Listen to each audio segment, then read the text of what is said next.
Falefo'ou, fai matahiriau, ma Luisa, tek faiva, ko vai o lupe, pa pehe foki ki a Mansiu Mafi. O ia kai kamata ta fronga kahiri beni te kore ke TJ mai mafi fasi e ta. Pa kahiri fasi ko ia kamata reva tau whanawhanofo a te pire mua. Te lava reva ke tau omi. A whengamarie ke whanonga mai e tahine PFT o aho kai kamata e tau katoanga. Whamanato peke te motoru ai ki lao koe pa mehe whareni. For your information, ladies and gentlemen, the bathroom is actually at the very front here. Females on my left and the males on my right. The designated smoking area, unfortunately, you'll have to make your way down the stairs and out at the front door. That's the only designated area for smoking. The information for the bar will be closing at 10:30. Koia ku kimotolu kona ku mo mamakava. Mo whakaunga i whengamarie ko e tau pā e tāpuni peha ngō fulu i hawhi e tahataha, ngō fulu tau noa. Ko ia te kore ki TJ na mai mawhi whasi e taha, ka hiri ko ia e kamata rewa ai whakanawhanofo e tau te pile mua, ka tau anga e whengamarie ke tāhine e PFT. Whamanato peho i pa mui ka inga u tau heni whakataha, pa mui tangata ko e ko Paula Moimoi pa me Tonga Vision. Ko he hā ngahi haka me ngahi heke o ke whai, ngone lai puna ke heke pehe ngalu he ku alu e mamani katoa. TJ, Come on, Mafi fast. Malo.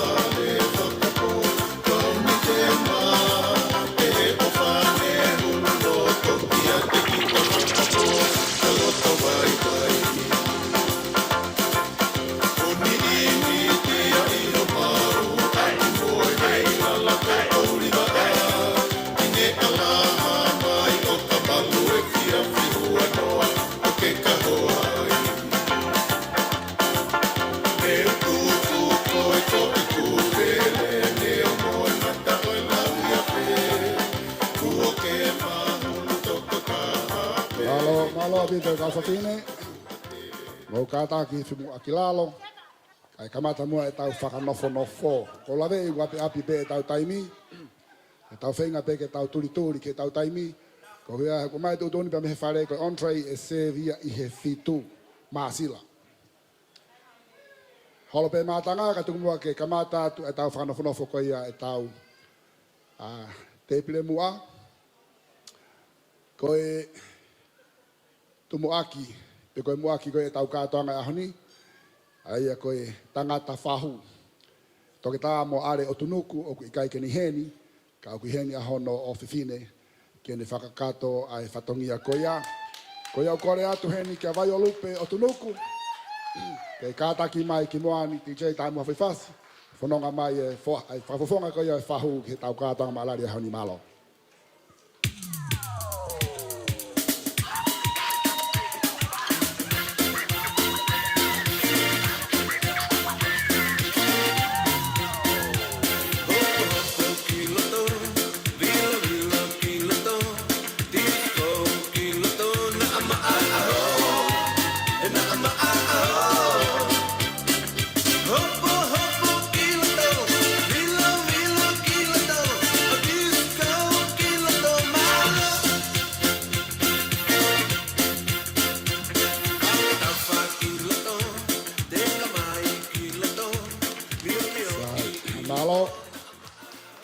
Tawanga whakamari koe ni pa mai ongo taki whakalau maari e.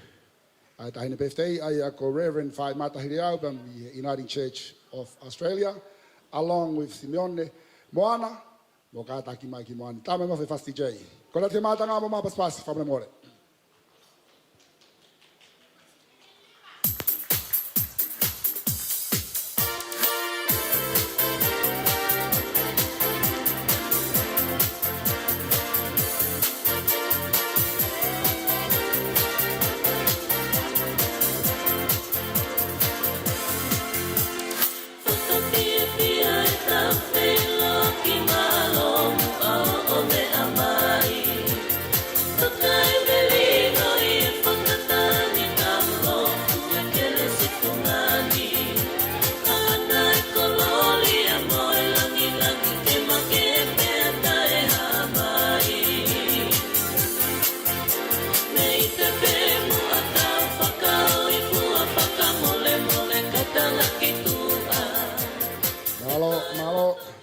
Whakamari koe ni te tau, kore angi ki a Luisa ka matik whaiva, kau i he proklama whakalanglangi o ahon. Tai meni ke mo whanonga mai ai, malo TJ.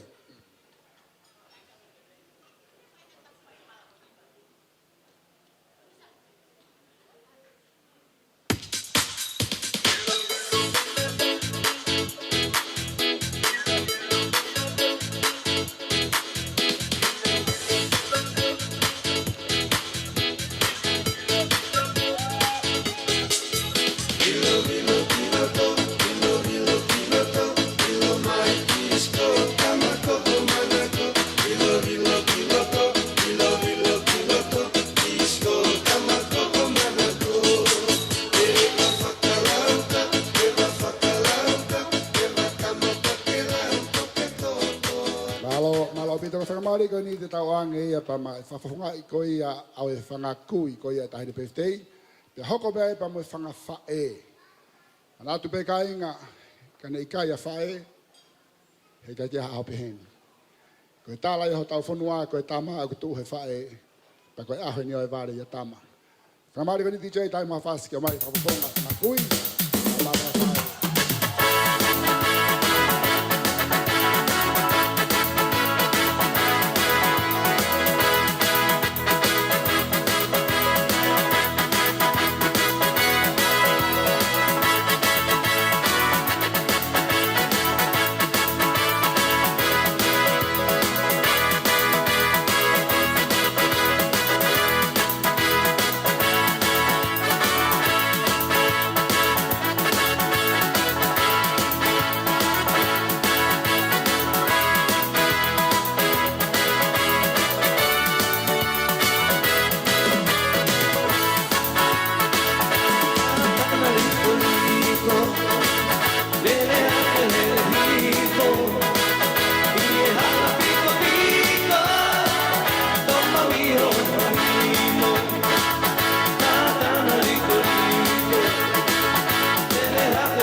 mua ka fafine pe malo mua satana.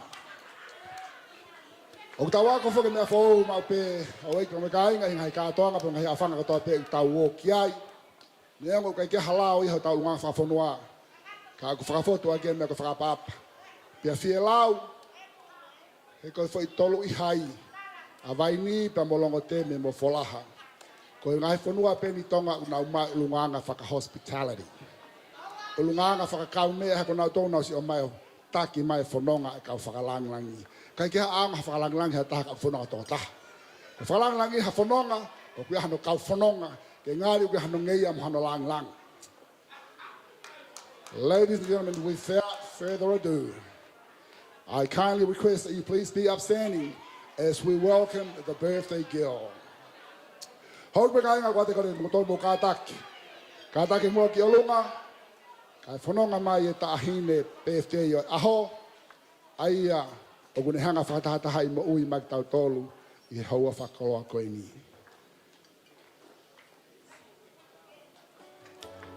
Now is the hour that we present you. Ladies and gentlemen, family and friends, boys and girls, it is my pleasure to present you and introduce you the birthday girl. Please make her welcome, Meleane, Catalina, Falefo'ou. Escorted by their uncles and brothers and also the rest of the family. Kora te mata ngā moto mai mo paspasi. Tahine oi aho. Meleane, Catalina, Falefo'ou. Whanau tama ia, a loto kai anō ka mo hata wale wā. Ka koi koa ia, tuko lao namo, funga mui tolo ka mo vai ko loma loma.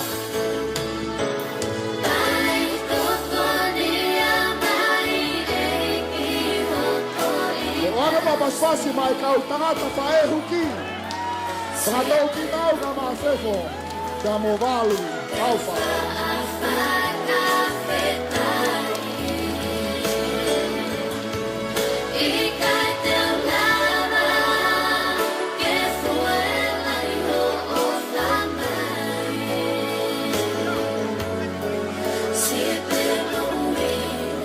Mafo ke o matua na te tei.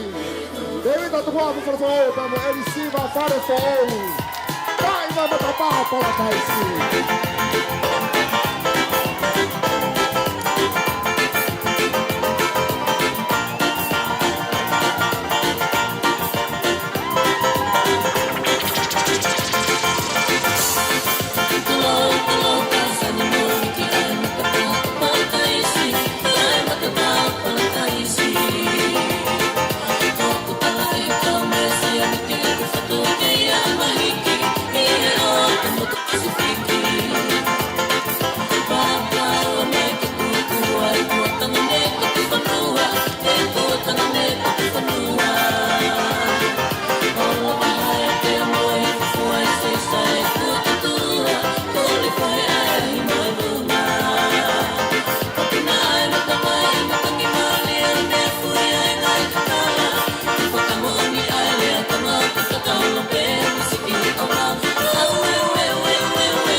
Malo Tito.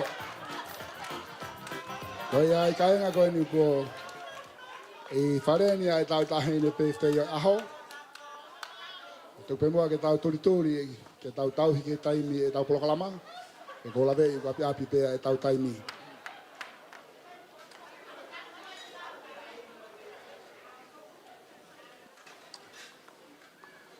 Tomo tōku ha whaftai ma whamalo ki o tua maf. I he tau lama hao kone whai. O tau lawenga maria I haua whakaloa koeni. Ni hanga o whakalao lawa na tūla. Kai lawa ke tau whea aki. Pe tau whe uhi aki. I hauani. To unga I he ui kua whai he kaunanga koeni. Meleane Katalina Falefo'ou. Kene whakatataha I mai ki tau tolu koe whamili. Ngai kuwhikawa koe whamili pe mai ngai wheitu keke.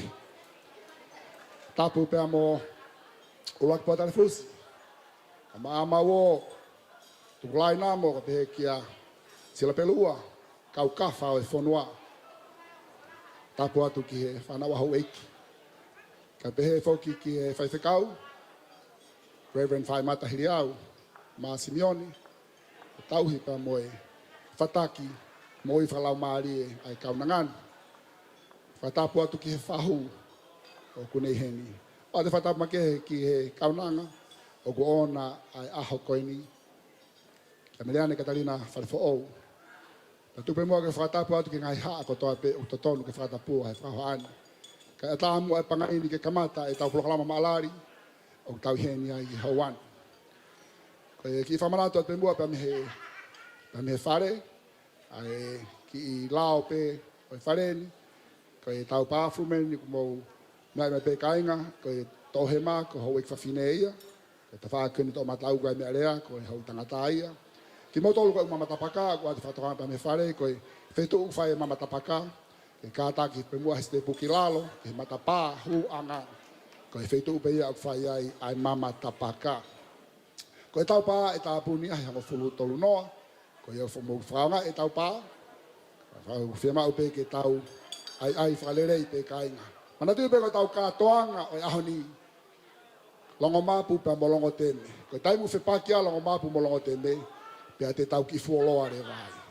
He ko e long, ko e huinga rea ko e long, ko e mea fuoloa pe a loloa. Kaike he. Kaike o te whaloloa, ka ko whanamari ko ni te ukore atu ki a sione Falefo'ou. Ke ne kātaki mai o whai hare tātari. Pa mai whamini mo kai ngā kahili ko ia. Te tau hoka tu lewa ki heo wau e lotu. Ko e tahine PFTI. Whataha mo tau mea toko ni e kamata ahono save e tau entree I he fitu. Ko ia e DJ whamone mai maha whai whasi. Tauhi pe e tau whiawhia me tau maa whanaka e toki haa son Falefo'ou o whakahoko atu. Ai rea taritari ko ia ki he family. Malo.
Malo mua DJ. Koe whakarea e puna ke poho tau tāla ke tau kātoa ngā. Wawaulahi oua te ke hori. Koe tāla e kua whai pe meloto kai anō pe ame halatonga rewa. Oua te ke hori. Whakamari ko ni te tau whakawhi I a sione Falefo'ou koe lahi eni. I he tangata eiki ko ia ai tāhine PFTI. For your information, ladies and gentlemen, we will now hear from Sione Falefo'ou. He will give the welcoming speech. Sione is the uncle. The oldest uncle of the birthday girl. Sione, kadak mai. Korea ke mātanga mo mai muha paspas. Mai tangata I koe ni. Ke lahi e ni atu guafu. Malo.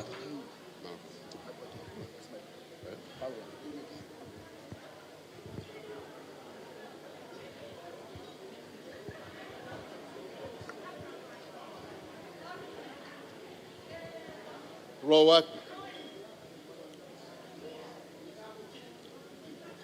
Ke ulava ke whakasisi e mahu inga e aho. Leanga ko whai e whakatapu. Ka kautui pe i hok whatongia ko e taritari ki mōtoro. Tapu ki awhio ai o tua i ho tauloto Tonga. Katapat whakapuria. Mawo.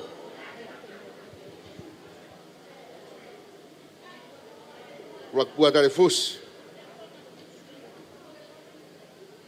Kang maha matapure. Kwa more he kai te urawa whakalaka i whakatapu. He kua tu mahanga aho tau aho. Mihi loto whare o wei kune. Hange e koe whakarea na whai he MC. Ko longo teme. Pea molongo mapu. Kwa more atu ka pau kua whakalaka. Pe te urakai. Hatu unga. Pea moha hingoa. O kau kore whamore atu ke te koe. Kai te whakaloloa. Kau whoki hok whatongia. O ku tali le lei ki mōtolu. I he loto hanga maarie. Pea mo e loto fia. Ko hai au. Ke mua mata atu ke hafukakai toko lahi pehe. Tika i hoko atu e ku rea. Whamore pe. O ku ai e ki hingoa he whamiri. Ko kore ke ulawe ki ai. Pe kwai hono hinga e ulawe ki ai. Ko hi koe aho pe mono alunga. Ko ki hingoa ko ni. Ko hingoa tu ape. Ko e vai o lupe. Ko e tau mua e aho. O tau hingoa ia ke hingoa ko ia. Ko e vai o lupe. Ne whai e ai whakatotolo pe ko e whakaeke ke uhinga hingoa ko ni he whamiri. Pe tokua ko e tala noa peheni. Ko e taimko oku toa i e uha. I he tuariku. Pe ko ai e whanki maka oku hanga ki o lunga. Pe ko spesi ko oku ai e whanki maka ko ni. Oku i kai ke lahi. Oku si ka ko e whanki vai oku lahi. Ko taimko oku afu ai. Pe whakatahataha hifo e lupe o nausi o hifo ke vai ko ni. Pe kai halupe ia e ngaue ke aluhifo to taha ki he vai ko ni. Ka nau toki aluhifo whakataha o mau mo ui pe me he vai ko ni.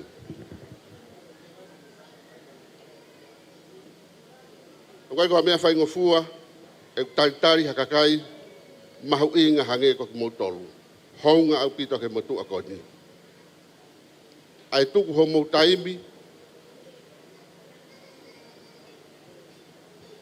Ai tuku ho mo ua. Ka mo mea mai. Ko hi koe ofe fine koe ni. Ne e ngahi lotu. Ne e ngahi whakaamu. Ne e imerika ma mai e whaamiri. Tau te fito ki hengo mātua. Kau mai ngahi kupu whekau aki. I he aha koe ni. Me he kai te ulawa au whakapuria. Kua tare fus. Ka mātu rai namo. Kai te ulawa au o whau ha aku fia. He kai te ulawa whatu ha aku kātoanga. Ia te au pehe ko matua masiwa au. O kou whakamuoni atu ho mou hao ngā. Ka ne tae oua ho mou kau mai. Hei kai ia uia ka mahu inga pehe. Au tau whakamuoni ke ngahi lotu ko toa pe, nā mou whai. Wa mo ngahi whakaamu ko toa pe, ko hiko e aha o Meleane, Katalina, Falefo'ou. Tuku mua ke hoko e aha koeni, ko e aha kune whakamanatu ai ki tau tolu. Talamai he ku hiki kia te au. Ko hai e he te epire koe, ko hai e he te epire koe. Tako tari whakanong nou ki ai, ko he tau kāi ngā ia. O kou whakamalo atu, whakamore ka pau kai iau atu. Ai ngahi whakatapu, ka mo e tari le lei ki mōtolu. Tuku mua ke hanghai o tua mafi. o whakakakato atu. Ai whakamaro pia mo rea taitari o kou whai. Tau rea whakataha pepe mo wholofola. Ka ne tae oua ne kau mai. Ke pehe mua e tau rea a tau toru i loto wharenu. Ka ne tae oua e kau mai ai o tua. Ko o whalahi atu he ngai fofonga ko toa pe. Tu ke ure pātu he, pe toki ai ha whatongia, pe toki whakakato atu mei mui. Mao.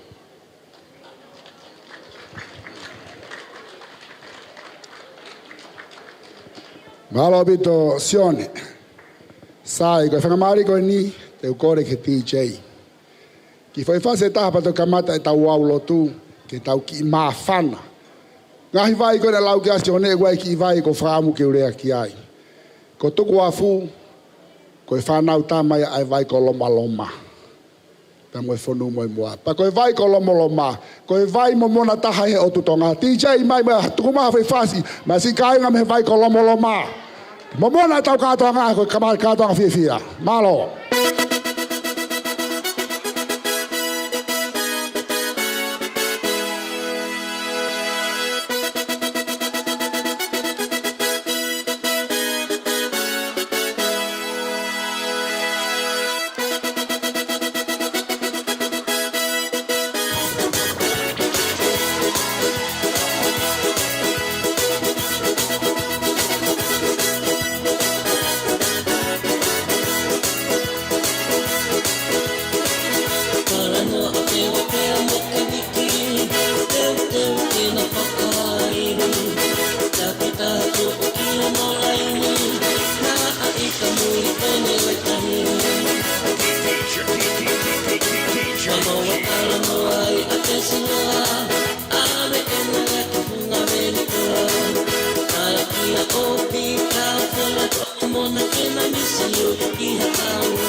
Hakea kuka i he vai kola moloma.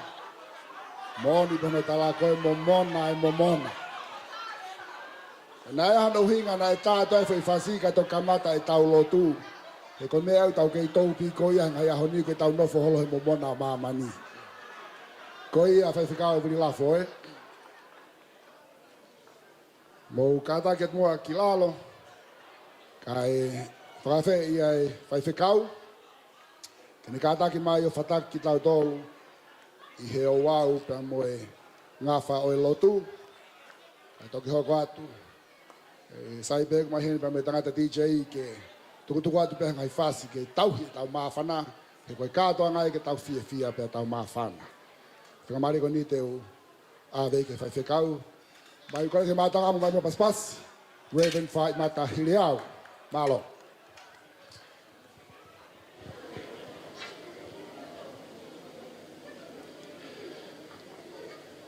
Whakatapu ki he a whio ai otua koe tamai, otua koe alo, ta moi otua koe laumari e maoni oni i ho tau lotolotonga. Tukpe mua ke utuku hawhapa apa, ki he kerekele eiki, pia moe kakai o uluaki whanua, the Kandara people of the Eora Nation. Atu heni ha whakatapu ki he whanau a hou eiki ka umaha matapule. Whakatapu atu heni ki he kau whaiwhekau, ka umaha e kau takilotu hono kotoa pē o kau whakataha i he whiafkoe ni. Atu ai whakatapu ki he tahine whahu. Whakatapu heni ki he ongo whamiri. Whamiri o tuku afu, ka umaa e whamiri o Elisiva. Whatapuat ke he ulumotu a, ka umaa haa tau hi whanua. Tek mautolo hana kotoa pē u tonu ke whatapua i he hao whangani, ka umaa i he ope, o atu e whakapa ke a tek mautolo i hoani. Pea tupe mua ke u atu haa whatapu, mo whakapa ki he tahine o e aho. Meleane, Katalina, Falefo'ou. Makatunga i e tau heni e aho ni, ke tau whakawhetai ki he otua, ko e ne au sia e tau uango fulu maa taha o e moui whakawhetai. Hingoa e whirimotu au whahoha, hange koe lawe a MC, whai mataha vea hiri au. Whai whatongia i he sias whakatahataha pe ko Uniting Church o Australian. O kai ke puli mea te au. O kui ai pē a tokolahi a e kakai, kau whaiwhekau, ka umahe, kau pātele. O kunau tolu, ai whatongiha koe ni. Taha pē au he whangatoa whahawhine o tuku afu. Pako lau ko koloa mok monua e whainga maria o whiaf koe ni. Ke whaiha lotu whakawhetai ke otua, pe mo vahe ai fola lelei ai otua. Ma Catalina, mo te tau tolo hono kotoa pehe whiaf koe ni.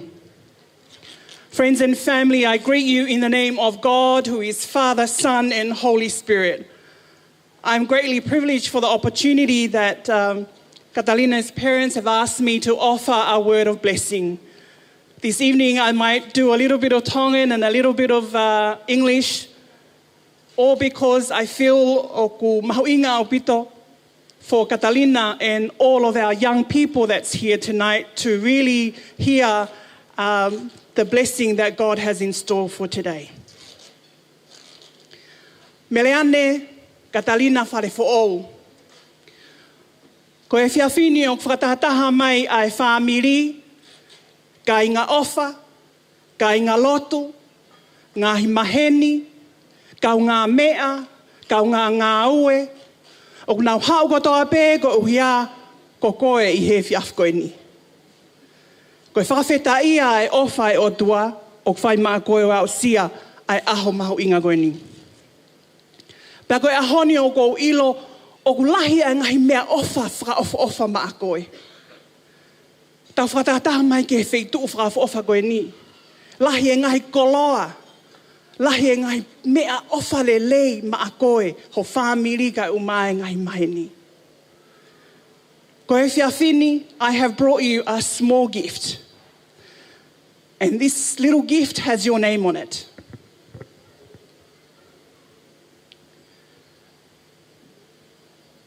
I have brought to you with me a gift for you, and it's the Word of God.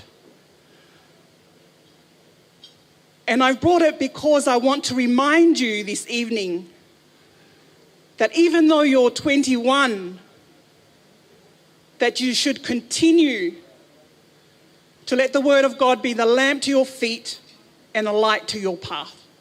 And in a moment, I'll give this to you. Ko e whiawhini o kou whiri peha ki whoi vesi no pe tolu me he wholofola, ke vahe ma te tau tolu he whiawhini. I've chosen 3 little verses to share as a blessing for you. Are you ready for your blessing, Catalina? Are you ready for your blessing?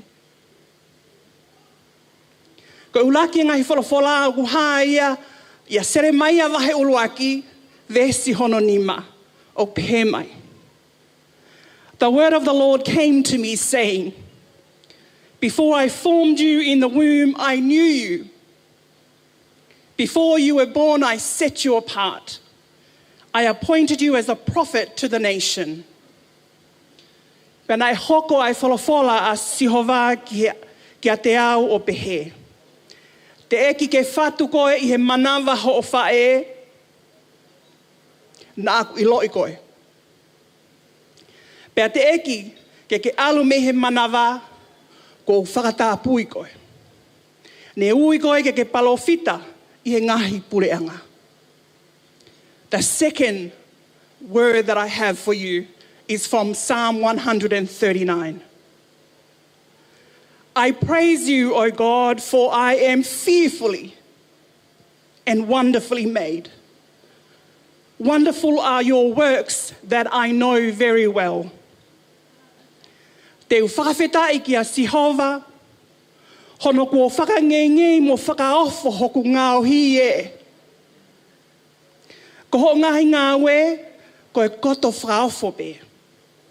Pe aku mātu aki ilo ia e hoku laumari e. The last verse that I have for you comes from the book of Joshua, chapter 1, verse 9.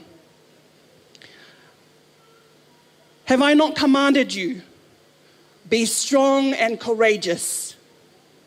Do not be afraid, do not be discouraged, for the Lord your God will be with you wherever you go. I kai kou na koe, ke loto toa, mo tuu karikari, oua te ke manawa he, pea oua te ke tailili. He ko Sihova ko otua, te ke ia te koe, I he mea kotoa pe o ku ke aluki ai. Catalina, I've chosen 3 verses, so I simply want to offer you 3 little points of encouragement for this evening. The first reading is a call of Jeremiah as a young boy. And it's a miracle because tomorrow, this is the word that all of the Christian church will be hearing. Jeremiah thought he was too young. He thought he was inexperienced. He thought he did not have the wisdom to lead God's people. But God reminded him, I know you. I formed you. I am with you. Catalina, you are a gift from God to Elisiva and to Guafu, your family, and all of us who gather to celebrate you here tonight. And sometimes you might think you're too young to stand up for what is right. Sometimes you think you might not have the wisdom or the words to offer others.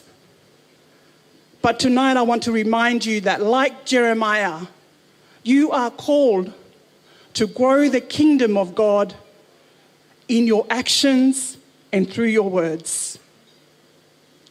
Secondly, tonight,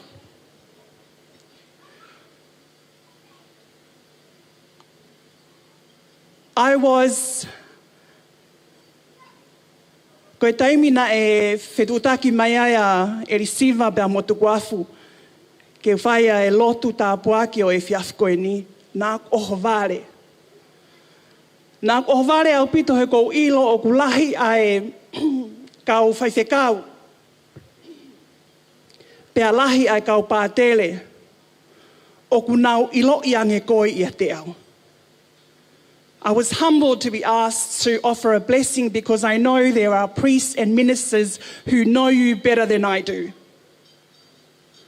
But as I reflected on what I know of you, I came to realize that what I know is enough. I have known you to be a koe tahine angalelei mo fotumalimali koe. Koe tahine hoi hoi fua koe. Koe tahine talango fua koe. Tahine anga nofo koe. Koe tahine talango fua koe ki ho whae mo ho tamai. Koe tahine koe o kuke ulungaanga whakapaapa. Your character of humility and grace is reflected in Psalm 139. You are fearfully and wonderfully made, and we give glory and honor to God for you this evening, for his blessing upon you. Finally, Catalina, the third and last, and I'm sure people are going, oh yeah, we get to the last one. The reading from Joshua is about a people that traveled in the wilderness with Moses for over 40 years. Nā nau he holo ai kakai Israeli I he toawha. To a point when Moses had passed away and Joshua was appointed to lead. And Joshua felt that he did not have the wisdom also to lead. But God reminded him in saying, Joshua, have I not commanded you to be strong and courageous? Do not be afraid, for the Lord your God will be with you. And so tonight, Catalina, there are many trials and temptations in life. As a young person, as the only girl in a house full of boys and brothers, all the duties and expectation of a young Tongan woman.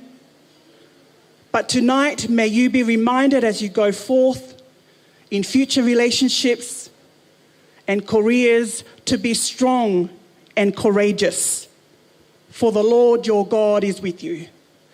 I know that the pandemic has challenged us, that we couldn't celebrate your birthday 2 years ago, but tonight we are here to celebrate you. I kai ko kouna koe, ke loto toa. Mo tu karikari, oua te ke mana wahe Katalina. Ko sihova ko otua o ia te koe I he wheituu. Mo mea ko toa pe o ku ke aluki ai. Meleane Katalina Falefo'ou, I want to wish you a very happy 21st birthday and offer you these final words before we say a prayer. The Lord bless you and keep you. Ke tāpaki mai koe e sihova mo ne tauhi. The Lord make his face to shine upon you and be gracious unto you. Ke whakaulo mai e sihova hono fofonga kia te koe mo ne alo ofa. The Lord lift up his countenance upon you and give you peace. Ke hangai fofonga mai a sihova kia te koe mo ne atu ai merino. Catalina, on this your 21st birthday celebration, may the word of God continue to be a lamp to your feet and a light to your path. Amen.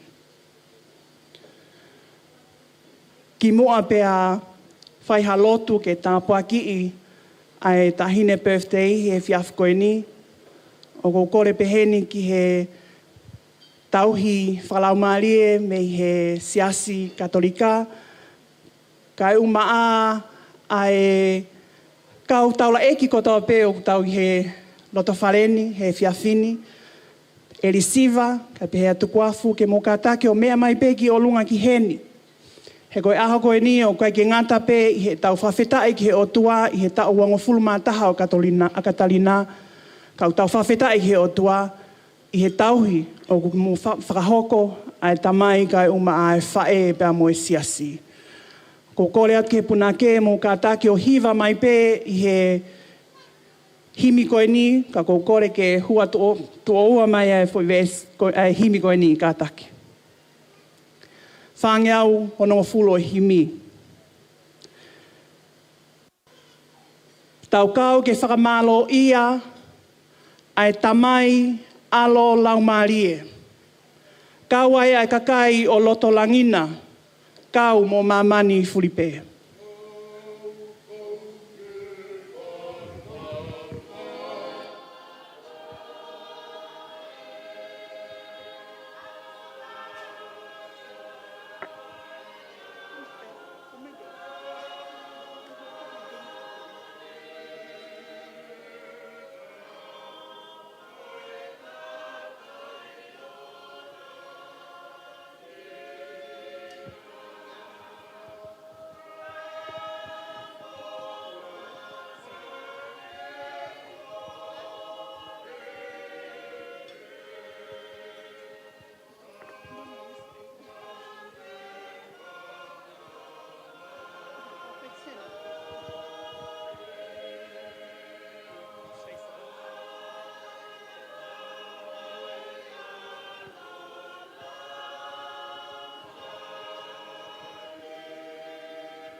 Ke tau lotu. O tua mafi, ko koe mau tamai whahewani ai a Fiona. Koe tui koe o e ngahi tui, pea koe eiki koe o e ngahi eiki. Ko koe ho mau kamataanga, pea ko koe ho mau ngataanga. O mau unu mai i he fiaf koe ni ke mau atu ai whakawheta i mo e whakamalo ki he a Fiona. Ko uhia koe ofa hulu, ofa li oa e a Fiona mau tai maria i hoa koe ni. Koe fiaf koe ni o tua mau unu mai ke mau hapai hake ai kaunanga koe ni. Meleane Katalina Falefo'ou. Au sia e tau anga fulu mataha o e moui. Koe mau koloa be o tua koe whakawhetai atu ki he a Fiona. He mau ilo whakapapau o tua ka pau nai kai kaua e a Fiona hono tauhi. He kai ke mau wau ki he fia o e aha koe ni. Pea mau whawhetai atu ai ki a te koe. O tua mau unu mai e he fiaf koe ni pa mo e wholofola maa mo maa onia e a Fiona. Koe tāpua ki peia pa mo e koloa peia mau whaki mai kaunanga koe ni. Ke hoko pea e wholofola e a Fiona koe tū hulu mo e mama ki ene whanonga. O tua mau whawhetai atu ki a Fiona lo tua kore ke tongia e wholofola koe ni ki he loto o e kaunanga koe ni o tua. Tu kene whangongo atu ki a te koe i he mea hono kotoa pē. He ko uia ko ke hanga palo mesi mai o tua. He ikai ai pē hataimi ia e ka angai ai ofa pa mo e tauhia e a Fiona pa mau whawhetai atu ai. O tua mau whakamalo ko uia ko ki nau tolo hono kotoa pē ai kau tauhi whakalau malie kai umaa e kau pātere mo e kau whaiwhekau o kunau hanga. Tanu maki ai mo ui ai kau nanga koe ni o au mai ki aha koe ni whawhetai eiki. O tua mau unu mai pia mo e whae kai umaa e tamai. Mau whakamalo ia he ngahi tauhi whakasino a tamai ka koe lau marie mai o whewhine alo pere koe ni o tua. O mau lea atu ki he mau hangai whafonga atu ki a Fiona i he loto whawhetai. Ka mau whakamalo o tua mau ilo ko koe pe ai tauhi lelei. Ko koe pe o tua nā ki whakatupu ki mautolu hange koe lau ai wholofola I he whiaf koe ni. Pako mau whatongia he whiaf koe ni o tua, unu mai pe I he whakawhetai mo whakamalo. O mau whakamalo at o tua ko uhia koe o ngō whamiri. Moe wholanima o kunau whai he maalari moe whia moe whakawhetai I hoa koe ni o tua. Whai tau pekina ki nau tolo o tua. O tua o mau unu mai pa moe ngahi kupwhekau ake o e whamiri. Kai ke mau kei whakalau hingoa ka koe whakawhetai koe toka I maananga e awhiona. O tua koe e whiaf koe ni o mau hapaia ke hae kaunanga koe ni ki he awhiona. Whai tau pekina mai ene mo ui me he ahoni o whai atu. Our gracious, loving God, we give you thanks and glory for your love and your blessing upon Catalina as she celebrates her 21st birthday, oh God. We give thanks and honor and glory for every good thing that you have provided for her parents, her brothers, and the rest of us as her family and friends at this time. O tua o mau hapai ake kia te koe ai toenga o e maalari pa mo e whiawhia o e whiaf koe ni. Tupe mua atua ke kei lotolotoi, ai ofa, ai merino, ai keresie a whiona I ho mau lotolotonga. Ke hahangai mea te mau whakahoko e whiaf koe ni, tupe mua ke langlang I ai a whiona. Mau whakamalo o tua he ngahi ofa kotoa pēa mea tokoni, pēa mo e whiohi o mau whai he whiaf koe ni. Whai tau pekina kotoa mai ia whakataha. Tahine birthday o nei aha koe ni. O mau hiki a langlangi kia te koe o tua, bea whakakato ai lotu pa moe hu o mau whai hoa koe ni. Mga tuunga pēia te koe si sukalaisi, ka ko mau whakamo ui. Amen.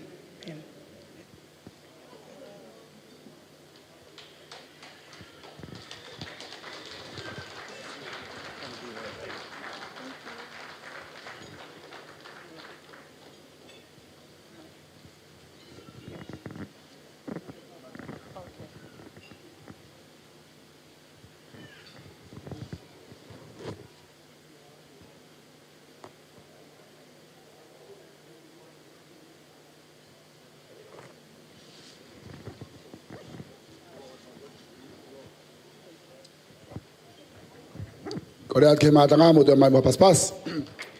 Lava e tau wau uluaki ko ia aho ai kono lotu I. Ai tahine birthday pa mo tau mea tokoni. Mo vakai fu pe kai nga kona ko tau on tray na ko si wat. Ko mai ki tu toni pa me fare. Ladies and gentlemen, there's a very important announcement from the management. Where I'm standing right now, there is actually a gap. There's a gap on the dance floor. Ka pau e ngahi, mahalo hau ua ia, ka kuhia ko kamata I tau whanonga mo I tau programa pa kau kore atu kau whawhine. Mo whatonga I pētai mo whiawhia na ilangu e hasu e te e whihia heni, pēa te ke tō ai o ahame ad hoc. Ka koe koe maratu a peko hau ki mo ani pa ke sio mai ke konga koe ni, hange koe lau koe ai o tuaka mo se koe potu top tapu e nau ke iai toho tau vai.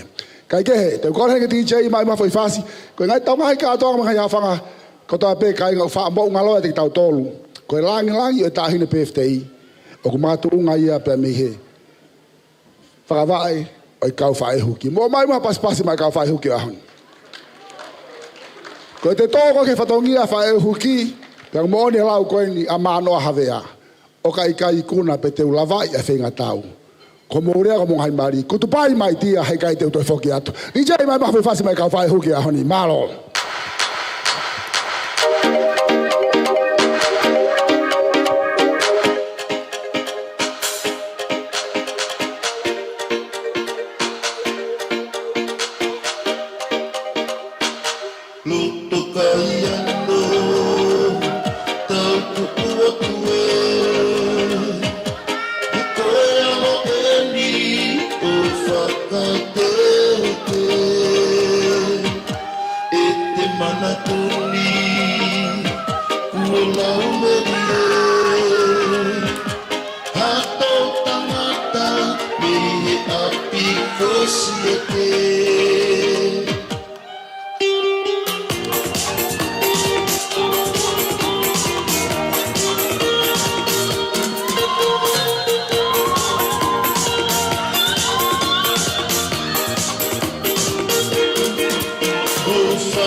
Koe konga mahawinga ia kainga.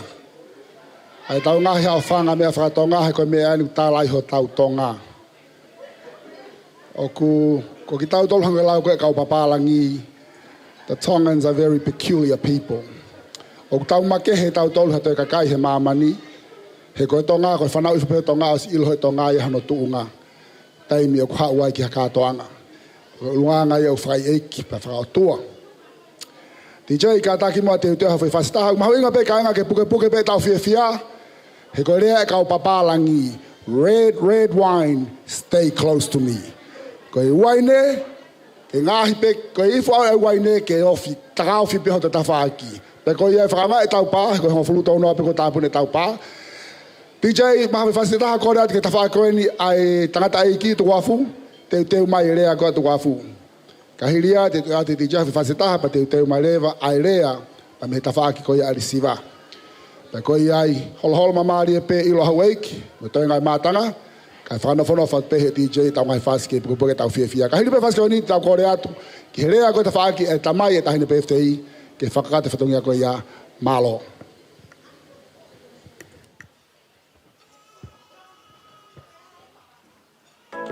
Yeah, man. Taking my head in, cool, hard on the river.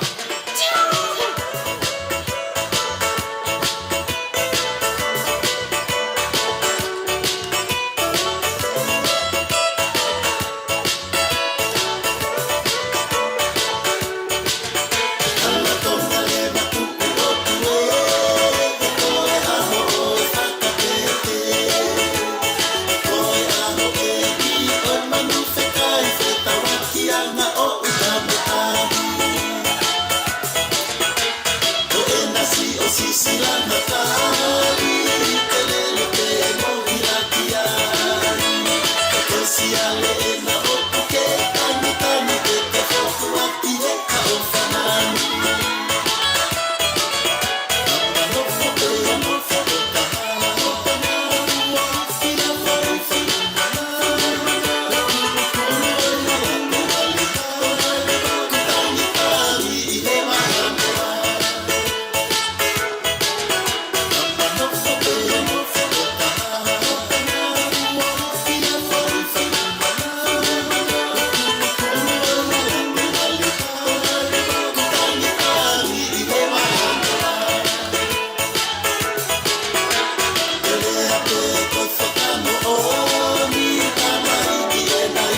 Malo mua ka whakine. Na pupuke e tau mawhana mo e tau whiawhia. Whamane mona te wai ki liu ki e tau aseni tā. Ka hiri pe koe ni te tau oange rewa. Whakahama e risiva. Ko kamata ke lolo mai. Ai neve siki hono hoa. Tau whiamau ke whakahoko e oau ai whake ki ina e launge kua ngā loi he motua. Kai ke ulawe i te ke wawe au atu wafu ke taimi atamai ngalo. Kau pehe pe kone uia kua kātoanga pe kua longolongoa apangai. Ka whangamari ko ni te tau oange ia ke whakahoko rewa aha no whaki ko ia ai ki ke tahine birthday. Ladies and gentlemen, we will now, slight change to our program, we'll now proceed with a key presentation. That will be given by the father of the birthday girl. Ro kore atu ke ta hoko mua ki he whoaki ko ia o ki ke tahine birthday. Ka mare vore pe ngahi whatungia rea e te atu mo taimi. Holo pe matanga mo ilo mo maari e pe ko e nau kamata hama tuku mai e tau mea toko ni malo. DJ, te tai mawe whasi. Ka tau te koko atu ki hama whakea ki malo.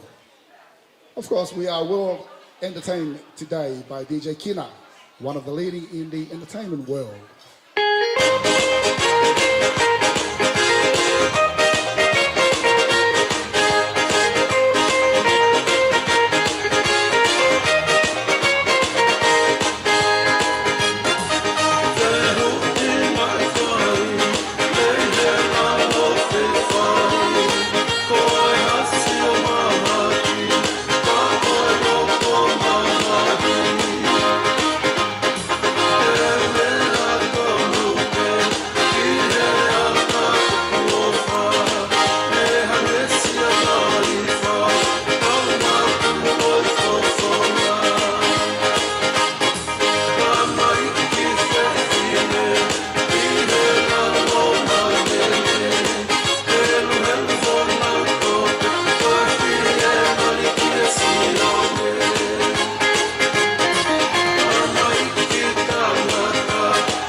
Ko whawhetai atu eik.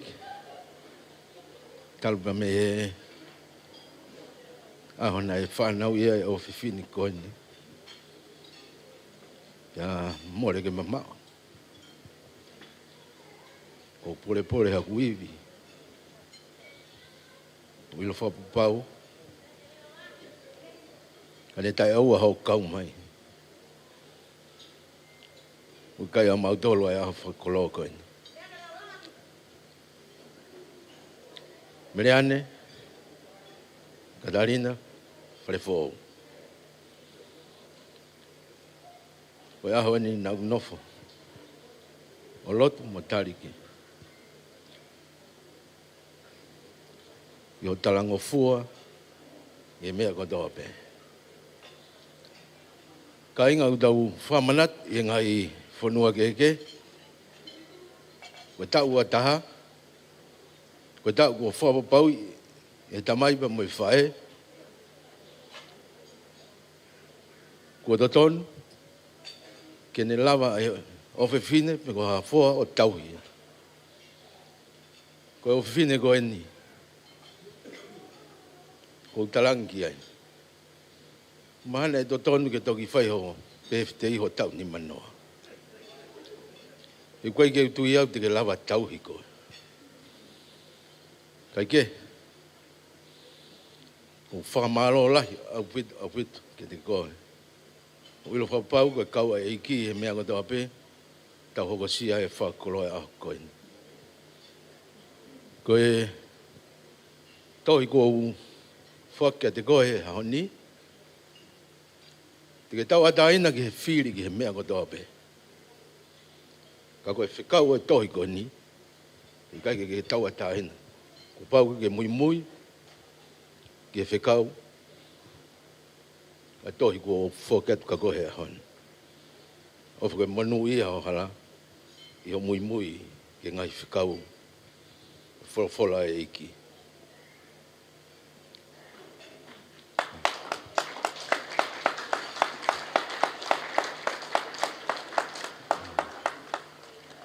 Koe ki koe ni.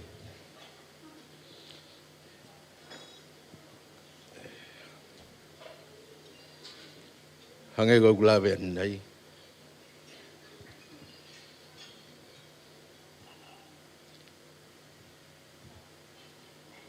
O Moimoi e wholofola iki, te ke lava po ilo e hala, ke whaua he kahau. Ko whoka te ki ko nika te koe, o ki o e taua tai.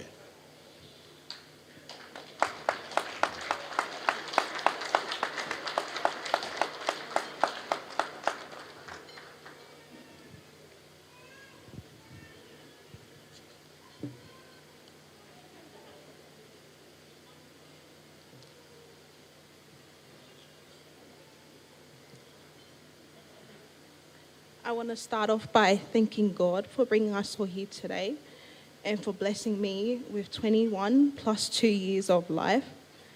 Secondly, I want to thank God for making you my parents. I wouldn't have reached such a huge milestone in my life if it wasn't for your guidance, love, and teachings. Being your only daughter, I felt like I had such a huge responsibility put on me. It has been my biggest mission since I was a little girl to obey you both and bless you both with the opportunity to witness what every other Tongan parent can.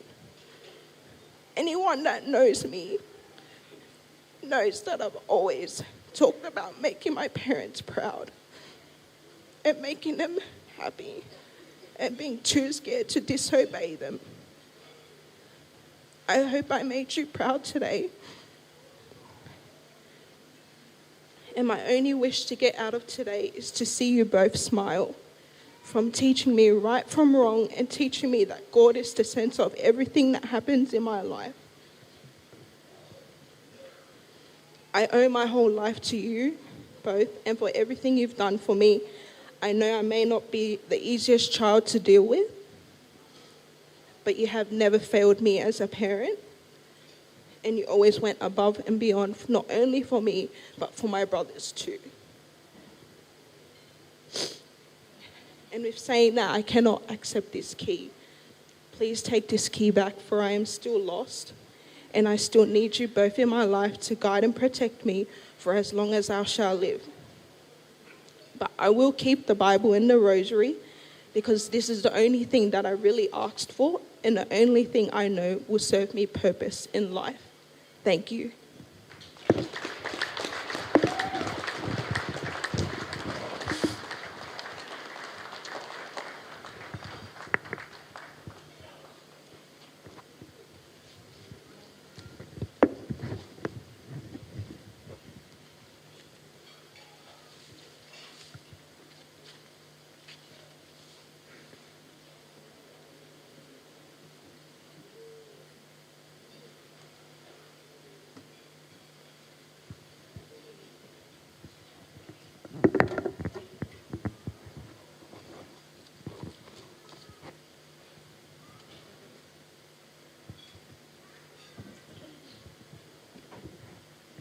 Kura ke mataga mo to mai mo paspas.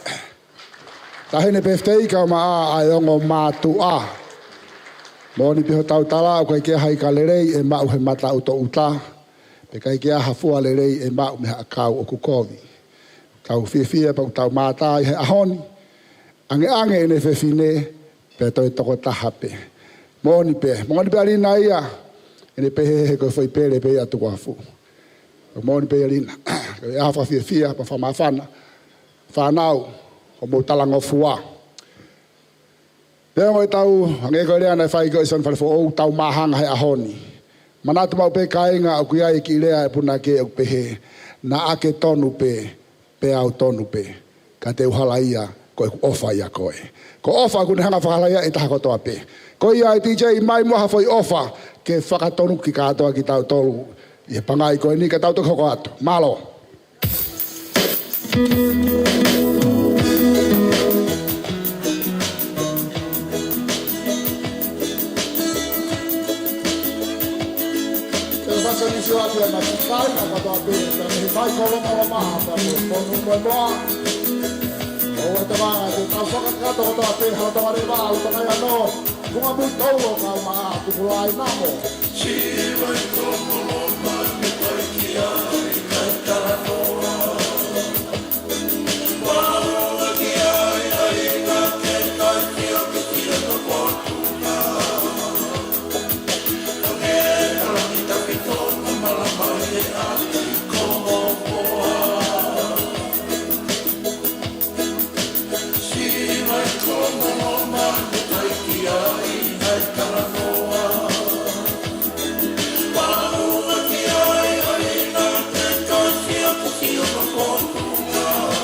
Malo abito.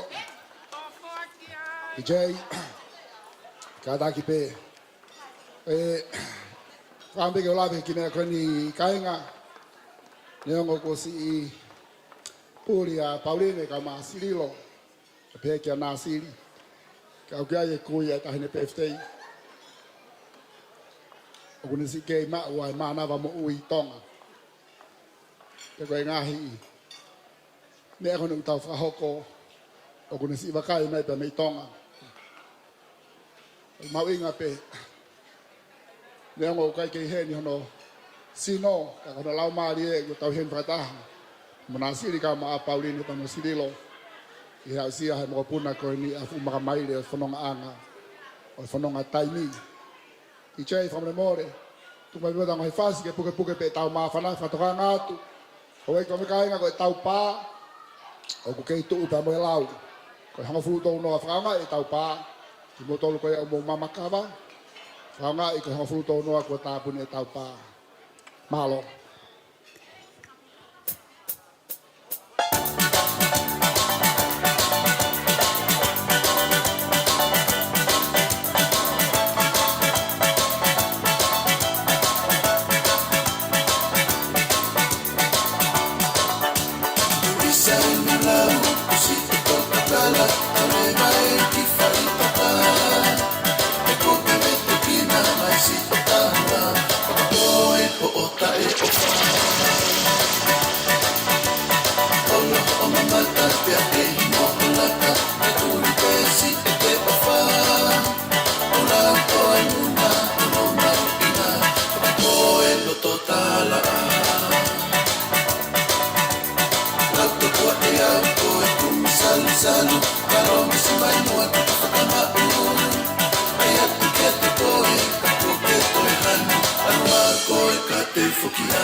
Un movimiento muy sexy. Y aquí se viene el africano con el baile que es una.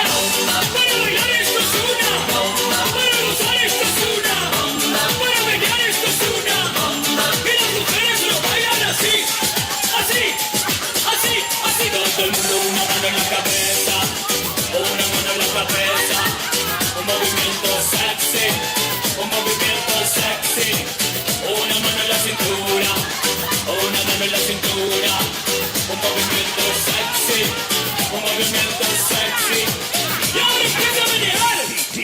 Suavecito para abajo. Para abajo. Para abajo. Suavecito para arriba. Para arriba. Para arriba.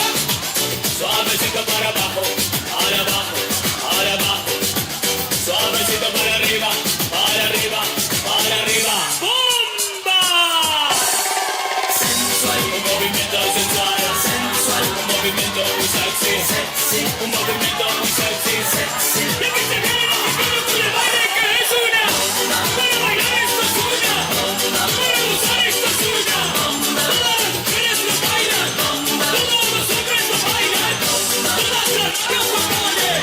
Las discotecas lo ponen. Toda la gente lo baila. Y las mujeres lo bailan así. Así todo el mundo una mano en la cabeza.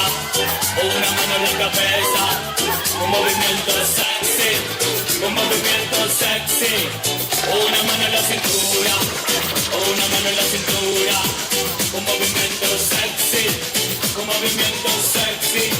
Y ahora empieza a menear. Suavecito para abajo. Para abajo. Para abajo. Suavecito para arriba. Para arriba. Para arriba. Suavecito para abajo. Para abajo. Para abajo. Suavecito para arriba. Para arriba. Para arriba. Sexy mami. Sensual. Un movimiento sensual. Sensual. Un movimiento muy sexy. Un movimiento muy sexy. Y aquí se viene el africano con el baile que es una. Para bailar esto es una. Para gozar esto es una. Todas las mujeres lo bailan.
pito ka whawhine, malo mo kau tangata. Whamone mone pe hono mamau he mo whiwhia, ka pai tu ke whātori e tau ngahi whasi, he te eke osi he tai ngo tu tongi tau tuku e pa mei heni. Hola pe mātanga, ko rangi DJ, whai whasi e taha ko ni, ka hiri ko ia, te tau oangi rewa e whatongi a rea, ai tanga ai tuku afu, te teu mai rea ko te whaka tuku afu, ka hiri ko ia, te tau oangi rewa whangamari e, ki a sila pelua, ki whakato ai whatongi a rea, a whaaki ko ia a siwa. Koi ka me kainga koe tau mu aia ka lau ka palangi, the pinnacle of celebration is always happiness. Koe tungu e mea koe kātoanga, ke tau ma'u whirea koe fie, e tau fia. DJ, mai mahi whasa mo mori.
Malo mo DJ.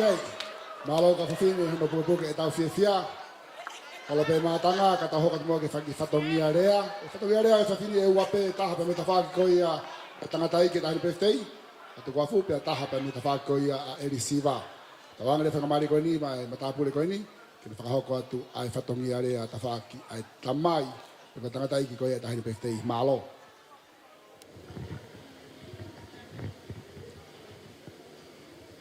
Kore peke u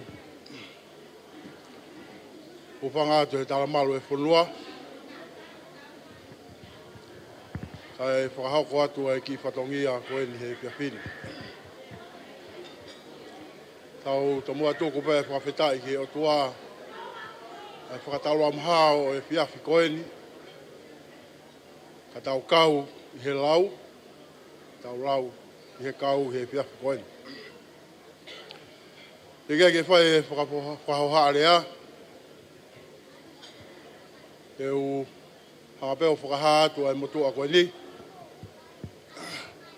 Ko ku hingoa o siale mila.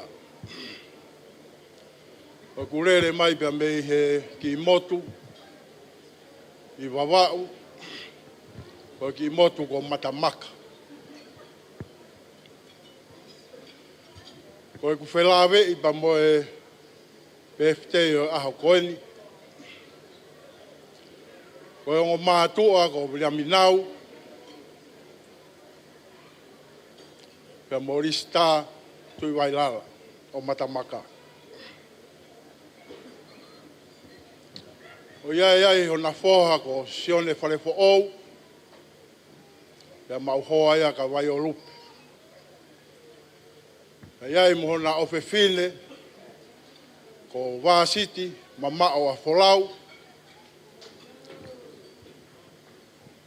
pia ko e foha o Vasiti, mamao o Folau, ai tangata eki ai motu a koe ni whahoha e whiawhini. Ako hinga, na maroro pea Vasiti mamao a Folau, o kei sii ai ku tangata eki.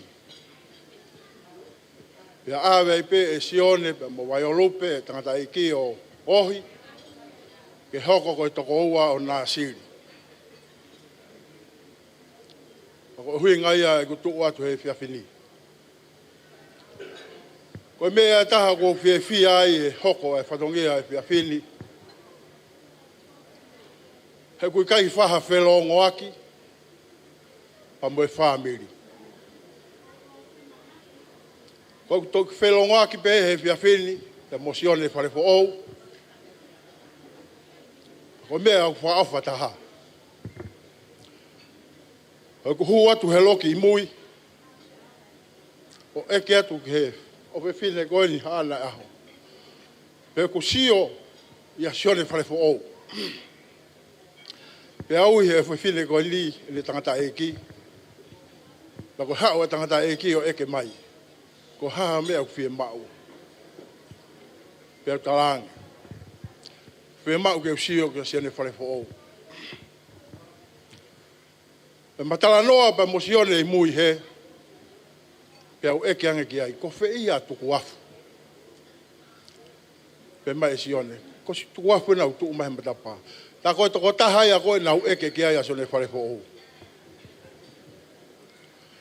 Ko whiawhia he whiawhini. Ma whelongo aki mo ui.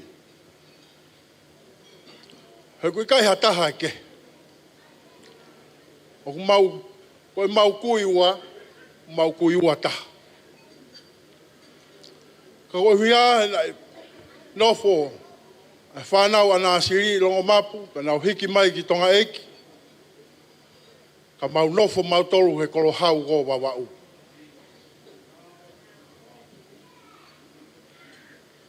Mo ilo pe kolo hau wawau, whanua ko koe makapuna ko wawau, arei mātua. Iyo, koe tā katoa e lolo. Ka koe mea ku whawhiawhia ka te au, ka koe ku tui whakapapau. Koe hoko e mea he whiawhini. Koe mea pia na e whakatutu. He o tuake hoko e whiawhini. E whaia e whelongo aki, whaia e wheilo aki, e whaia e me whesio whaki, he koe toto. Koe whamore more atu ki he whamiri, whapuria ka ma whamiri whae o whewhine koe.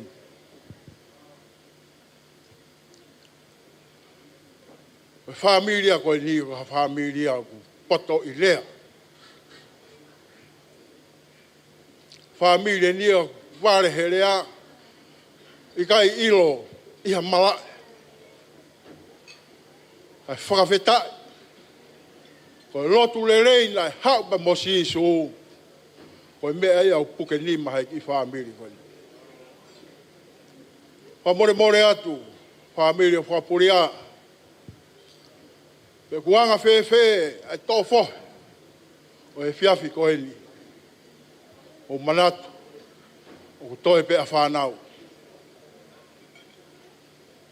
Ea ha haro fia, ko maungata angae. Ko mea pe whaamu ki ai, Ai mo e tau fia he whini pa ai ke tau. He kai tau. Kui kai ke ngari kātoanga e tau kātoanga au whai whini. O whalahe atu ka te mōtolo.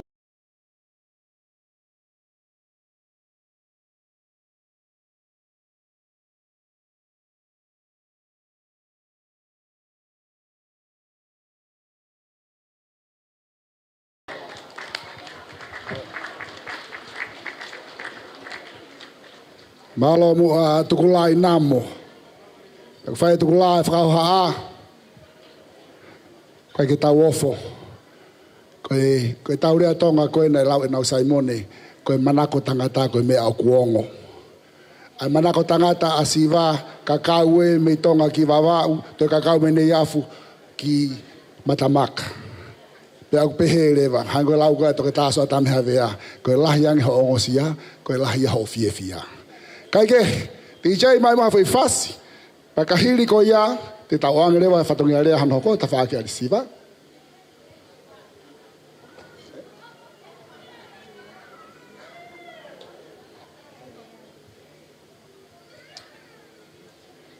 Ko ia, na whia mau pe ali siwa, ke whakamahino ke he mātanga, ko tuku afu ko tangata me matamaka.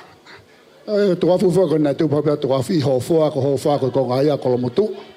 Ko mo puna ni tangata ko so saya lausi ai na ilo ko paksona si ka ke to lau historia ka ko lau historia pa te ho ka tu o piking atu wa ke tu i pa te gule ba ta ka tonga ka ke DJ ma fa fas ka ta ko ka ti fa ngali han ho ko malo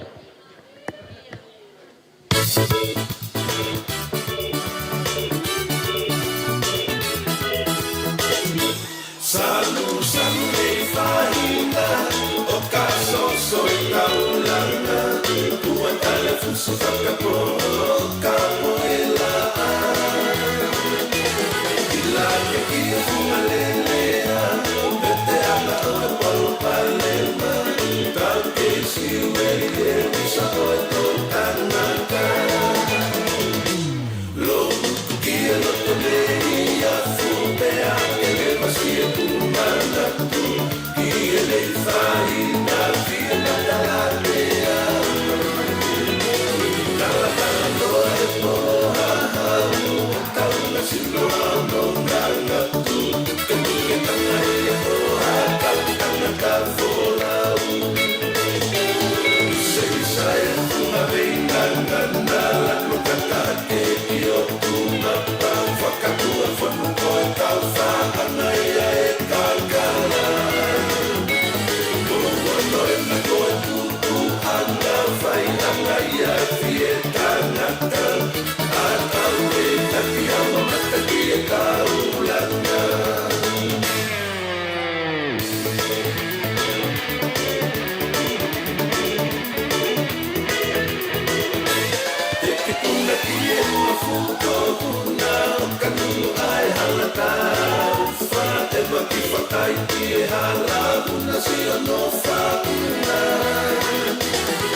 Mele ake mele hito, ie ala piko piko, mo mami mami mami yo. Malo dito satana, kolope matanga. Afenga mari ko ini. Te wange ia pa masio pelua ke whakato lea ko ia ta whaaki ai whaere. Ko whae ko ia tahine birthday. Ana ko wakai te pe ko smau ta birthday ki whanonga mai. Ko taimi ko ni te wange. Taimi to tonu pe ia pa me whatongia lea ko ia se pelua ko lea i he whae. Hiri ko ia te tau te whawhewa ki lea ki whanonga mai. A tahine birthday pa mani kau whanonga. Ko te whakato e tau wawa no ko malo. Korige o Quaturo Wat. Pea moe talamuka e whanua. Kau mai Latu. Quaturo Wat. Pea moe ngai pufonga eki. O nau kau whataha mau tau tolu. I e po maui ngā koeni. Wata bat ki e tahine whaifkau rakmat. Pe ki e ha taura iki. O ku tau kau whataha e po koeni. Pe whoke ku wata bat pe on family o tuku afu, au mai family o Elisiva. Pe tuku mua ke awa te whatapokoini ki he tahine o whakatoka one ki tau tolu he po koini. Ko uhi ko ofa e o tua, o ne whai mai ne mo ui, o au ke he tau o furumataha, malo ai ofa e o tua. E tu mua ke awa te whataponi ke te motoro e kai ngā ofa kotoa me. O mou mea mai po koni. O tui koe whatongia ku o omi mai motoa koni. O ukore whamone atu mawo. A ma whapuria. Ko i ko hono kounai o e motoa mauralo koeni. Ke whai harea, ko i whawhawhonga, o i whamiri whae, ai tahine birthday. O tui o ku iai pē kakai, wheunga mo poto ange, ke whakakato i whatongia koen. Ka kou talango fua pē, toki au mai pēni a Elisiva whakahoko mai ka te au, ke tu o whai harea, i he tawhaka Elisiva. Pea kou tui wange koe rea nei whae tiare mila. Ka iaha tangata kua tū me he whotwhotu aki o i haawhanga. Pea kua hono e kea. Ko hai e tangata koe. Ko hai e tangata koe ni wao tū o kai ke hano rou ulu. Aini ure atu ani. Pea kou whamore mone atu. Ai tuku moa ke u hoko atu e kurea. E kou tui o ku lahi ngai whatongia he poni. Tu pe mua ke kamata atu pe mua e ku kirea, ke u ki tofa atu e hala koeni, ke tau pe mai no ake e moki mou tolu. Ko e kui koeni e tahine birthday, whaia Elisiva,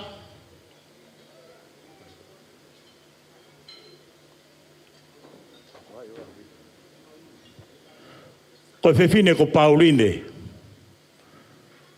Pea ko Pauline kono mo puna eni o tau i hene he ahoni.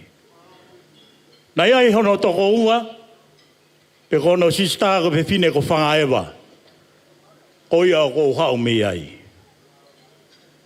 E neongo uigai ko e kako e kukumi lose, nai whai ke loto whare ko ia.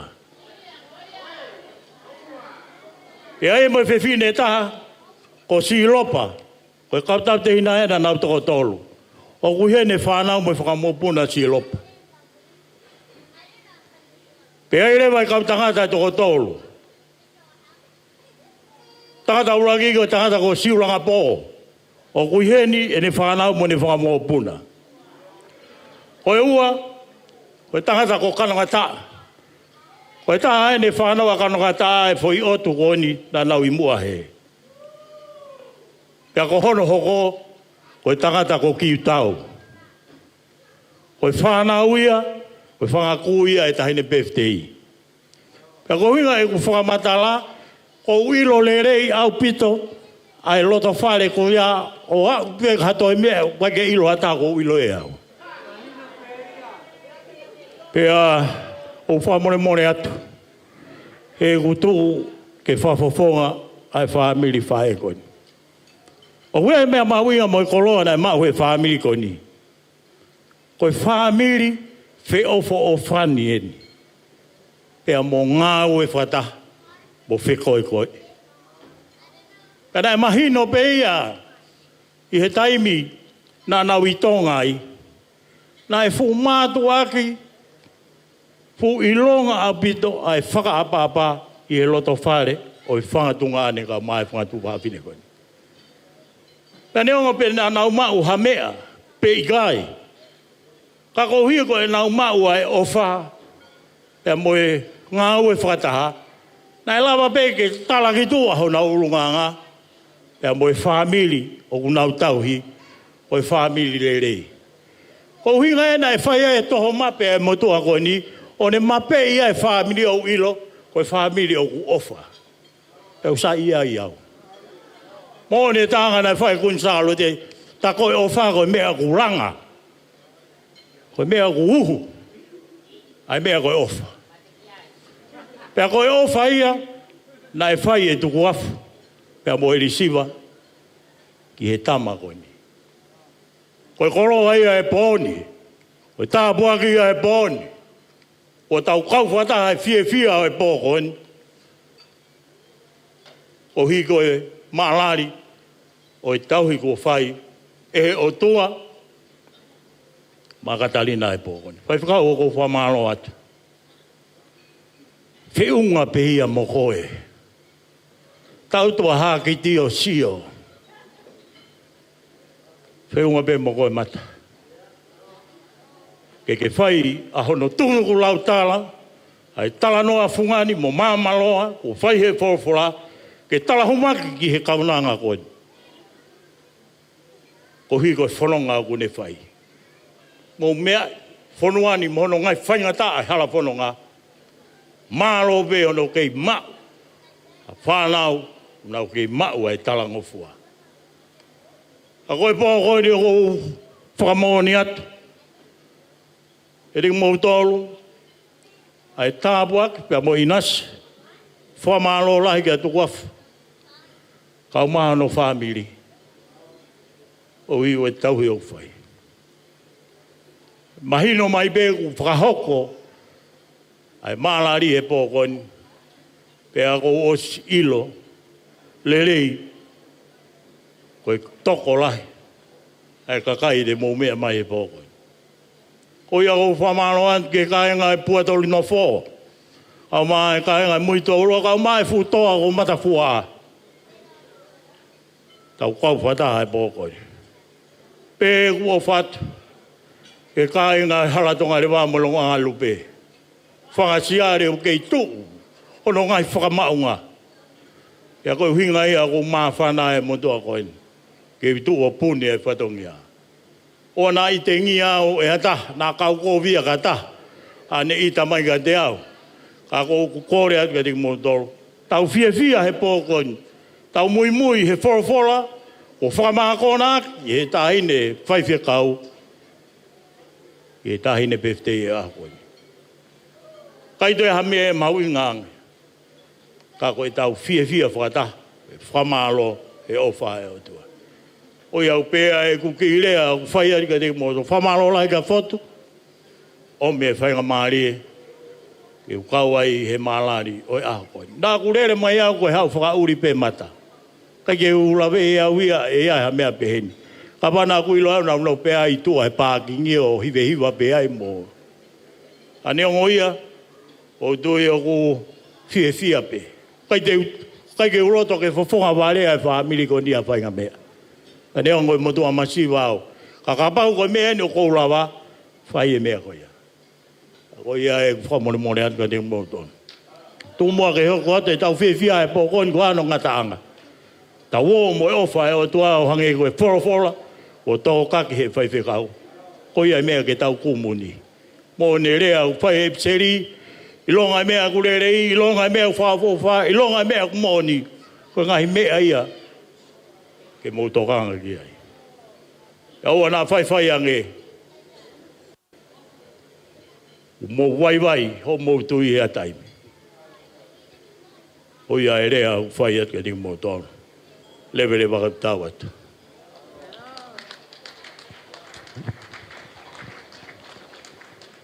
Malo abito sila, whakakoloa ke whamiri, hana mau hatangata pehen. Pea, was lave I pe mo tolu ka inga.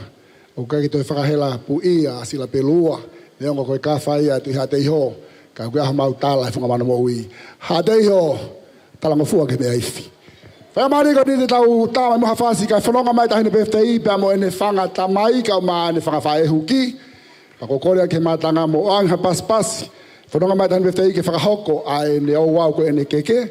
Whakawhea mai pe, whangata mai, ko e whanau ko kuatu kua fuko toko valu takata ata. Ako eni, tāpoi kina atu atu wafa musiva, o iai hakau nanga whiwhine I hona lota whare. Ako iai ko korea ke matanga mo anga paspasi, DJ tunga whaifasi, ke whanonga mai tahine PFTI. Pea mani whangata mai ka maa whangawhae huki, ke whakakato e wau ko iau e keke, malo.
Iheni tau tahine PFTI kau mai whanga tangata iki kau mafu whanga whae huki.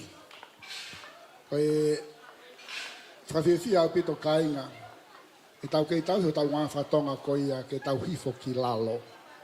O maa whana mau pehe ngahi hao whanga o kou rerea ki ai si e kakakai una si o mai o whae whatongia ko ia o whae huki. E mahina ka te au ke kai eni koe ke ngalo e te ngā tolo nau tupanga. Whaingataa ke hifa tangata ki lalo. Hau peka sa ke asi ne folofola ka sisu ke hifa lalo pato hifa lalo. Ka whamalo tau ke mau haunganga ke tau tauhi. Ke tau ke ilo ke tau tonga hau tau tonga mo tunga utau iai. DJ, whamre more. Te mai pe mua hawhi whaise taha me hala tonga rewa. O te mau, koe mo tua koe ni o kou takai whalau ke longa mapu pa te upurei baka longa mapu. Toki aipa mo taimia mo toi toko atu. Tau nofo pe tau tola hala tonga rewa pe mo lo takai ano ke tau fia. E toki hiu pewa special o ia whanga mui tau lo anai. Mai mawhai fasi, ka te koange whatongia ko ia ke whangawhae, ke whakakato e nau o wau e keke malo.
Behind every good man stand a great woman.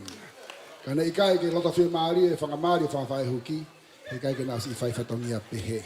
Mahui ngā pita koe konga lahi ai tau whili mari, whili hawhe whine koe oku, fofonga whia ke whai hoto whatongia, ka pau koe tua ki taki hata. Whanga mari kani te tau tukuange a mai ta whaaki koe a whae re, ke nā whakato atu ai ta whaaki koe a koe o wau oi keke, ai tahine birthday oi ahoni.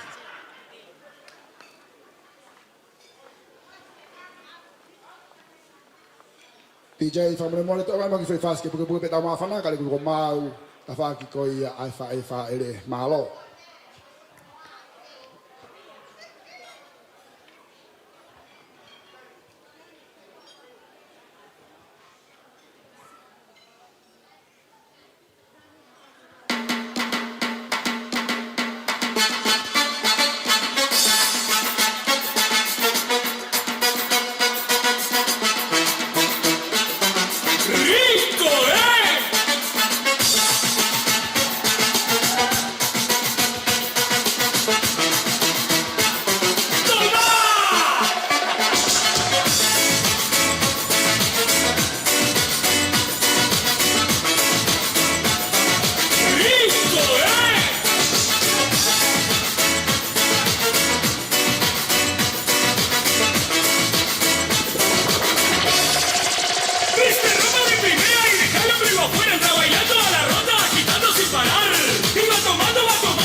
mo ka fafine holo pe matanga kora te matanga mo kata ki o mai mo hapas pasi ka mai tahone birthday abana ki ni ke ta hoko atu ki he o wa ko ya ni keke te tau kamata pe tau hiva happy birthday ke ta hine pa tau ki kole le Catalina ke ni hanga no pohi ni keke pe tau to anga le tai mi ki fa fa e ta fa ko fa le ke fa ka kato atona fatongia Neo fa leo ka feinga pe.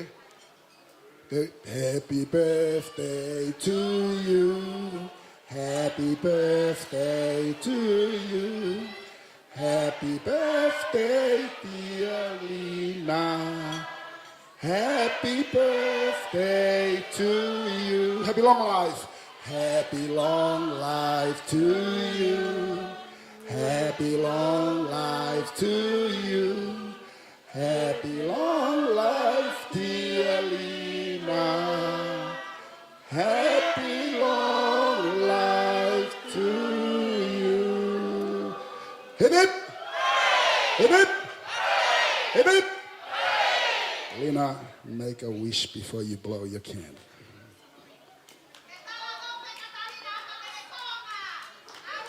Meleane, Katalina, Falefo'ou. That's right. Make some noise, please, ladies and gentlemen, for the birthday girl. Pagkamari ko dito ang iya matafak ko ya fa ele ke fakakato atu hona fatongia ko ya kikeke. Iyo, ki pagkamari ko ni to go by mua. Lina can I get you to remain here, please?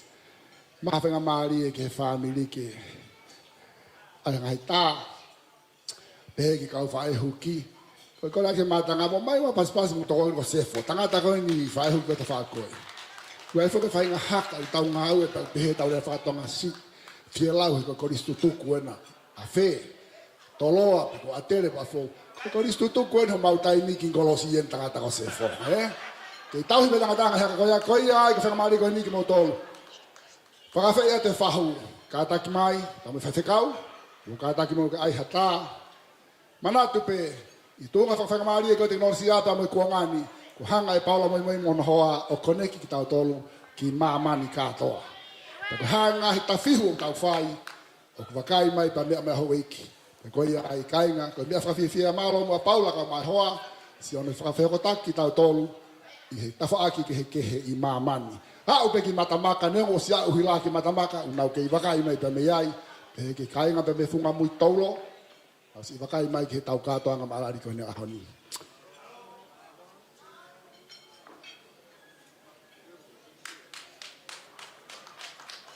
Hoko mai pe amore more, pe whekau ko whe tauhi, Luisa, a Mateki. Lave pe kainga koe ke te aha taimi peheni. Mawinga pita ka whakanga e taimi koe ke tau to ilo pe aha taimi peheni. Ke tau to e whelongo aki ai. Ang kahatoanga mga hawhanga peheni mawinga ai whehoko taki ngai whekupu he family. A moni pelea atama kia iri. Koe hui ho ngai hui koe kakano ngai kakano taimi tau whelongo aki ai he ngahi mea peheni. Kua tau rea i Tonga koe mea na namu koe toto. DJ tātamu te ngai whasi. Malo. Tek, ma Luis.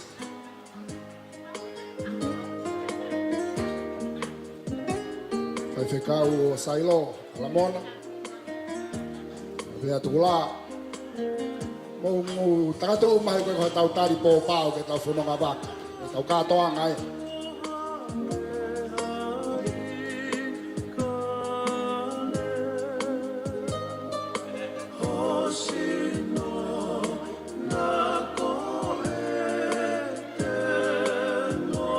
Ako mahino e tau katoa ngai ahoni. Teke e siwa whamila tuku a fu pongi hoa tāu ke tō ala. Mōni tala noa o vuni mo te patau. Ai pe vuni pa ki te patau. Ka ua fu vuni pe siwa.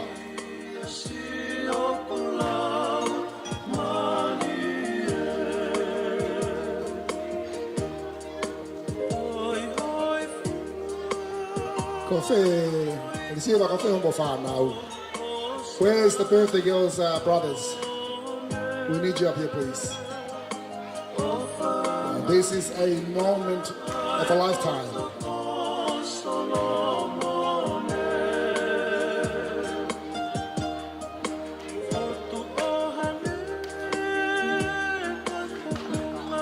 Can I have all Alina's brothers up here, please? Lucky, Evita, Benny, Patrick.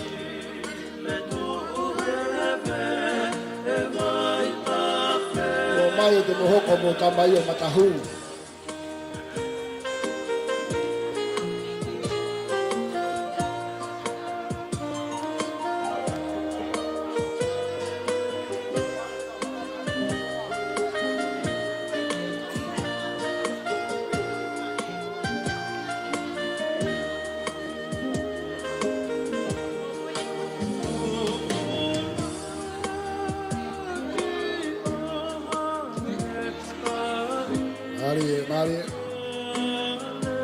Mau pakai bete kain aku henia. Ulat bakar fus. Ulat kuah. Aku petokowai atau kuah.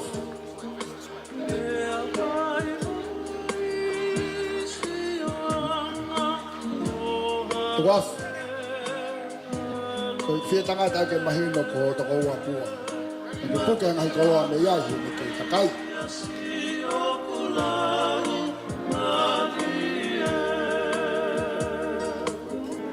Ko pua pa mo tangata ika to wafu na first cousin. Lahi kuya pua I kuya to wafu. Tamai ta fai ta. Si kai ngan me api ko new loa I loto longo map.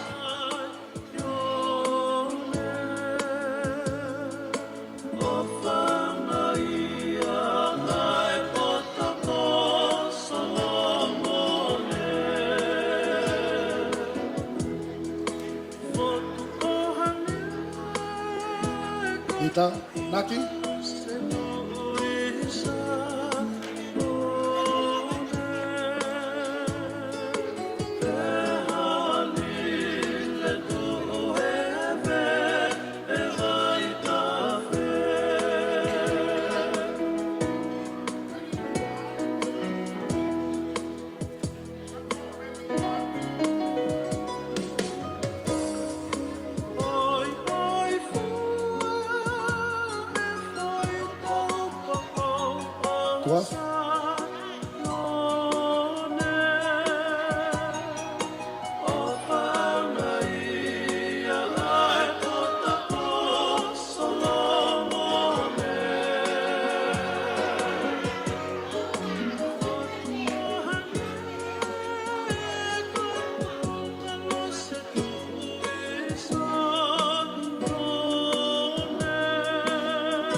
mari ko ni tau tuku ka siwa mo tuaf ka masi na ki whanau. Na whenga mari e tau mo i tahi me pefte i mahalo. Kona te mātanga mo mai mo paspas. Si onga bātua na kan pefte i whakataha pia misi ono whangatunga ane.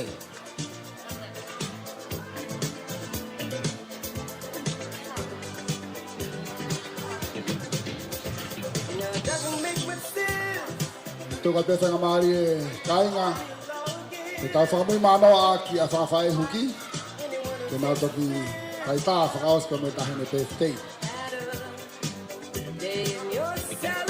Tō mā paspasi pa ngā siwa ka matua ka me whanau.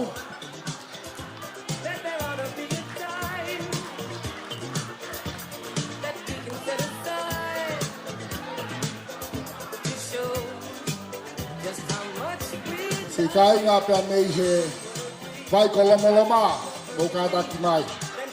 Moa mai.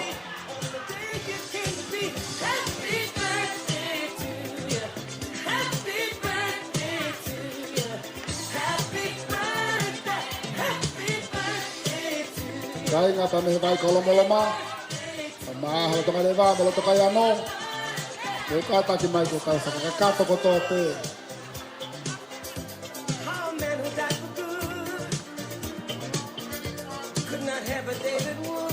E Mari e whokia sila. Tala Falefo'ou ke ule whewhine ko e tangata. Ule tangata ko kalaisi. Ka koe tau tala ko i Tonga. Ka ne ikai a whae. Ko ikai a tamai.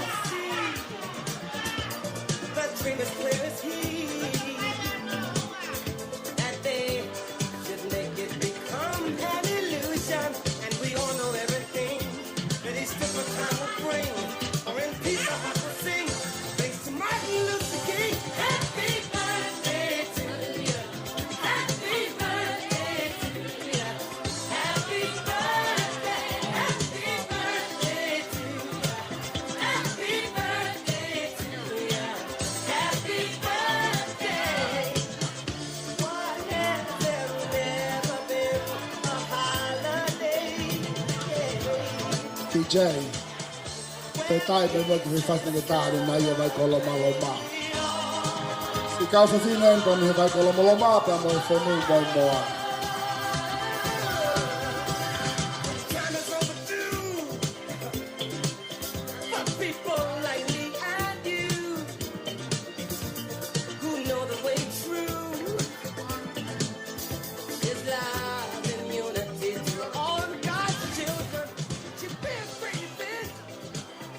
Malo hoko mai, mo kataki.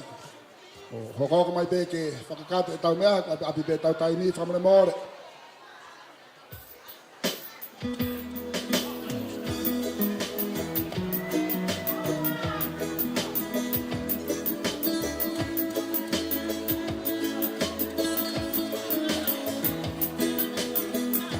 Iyo, o whakalanga manatu, ai ui whahe kuna ke vai kolomoloma.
Mahari ko ni masi kau tangata Falefo'ou ki.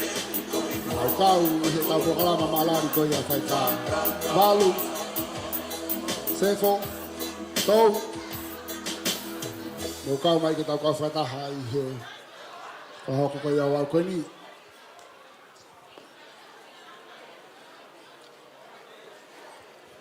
Pada te matanga mo mai mo paspas. Pada mak lolo ape tau no fo hangi tau ki momoko. Tau ki paspas mai pe. Si o mai fononga ko e ka Falefo'ou ki. Ko e kakaye ni kai na Tonga. O nau o mai langi pa Moimoi au ka toanga ko to ape. Na honga puke langi tahi le pe te ahani. Ihe. Prava. Galang yo ahon.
Yo, malo.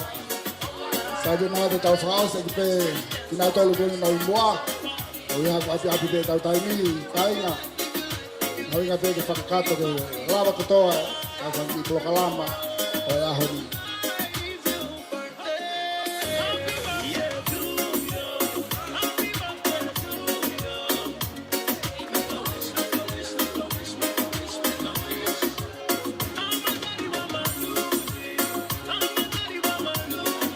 La vei tai kainga ku kau ka plokalama ni ke sa mau.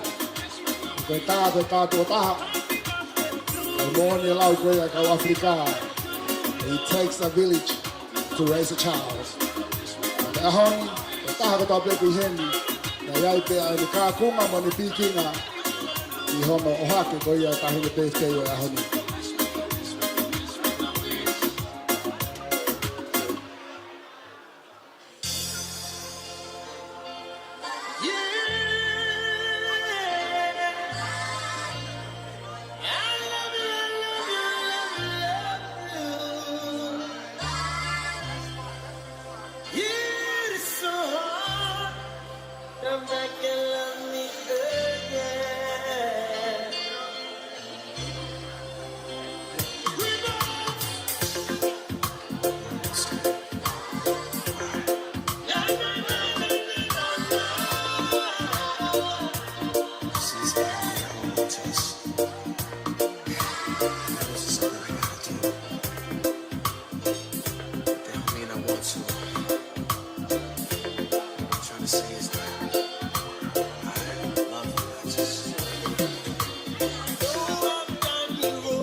Tau whakao se te whakatamai koe a arina.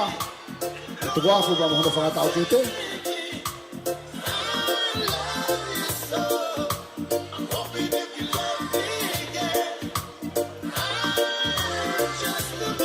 E koe na guave te ai, ko te wafu ke hau me whanau toko walu tangata.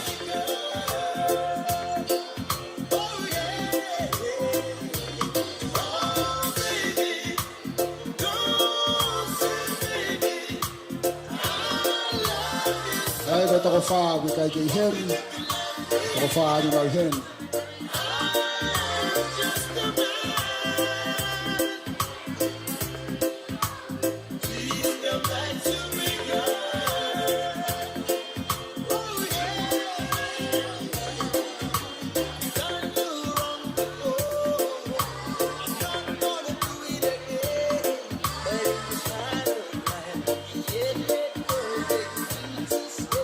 Sai whamalaki mo tolo ka pene mo kau I programa ko I whai kāra mo taini. Ngā lau te kiahu tāme birthday, tahini birthday.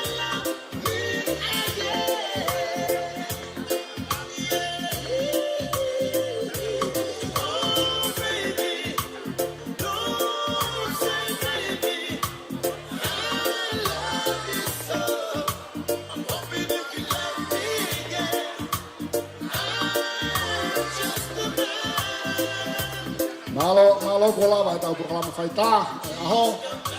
Nā tū mua ke tau hoko atu ki he kau whawhine whangawhae. Ke nā si whakakato, aho nā whatongia pe koe ngawha ko ia o au ki ke. Tū anō Tonga speakers will now proceed or commence with our cake presentation. In the Tongan culture, we don't just have an ordinance, we also have a presentation. So the cake comes with a lot of presentation to be made. Whakamari ko ni te wawe ia mai ka whawhine, ke nā si whakakato atu whatongia ko ia o I whangawhae ai taahine birthday. Malo.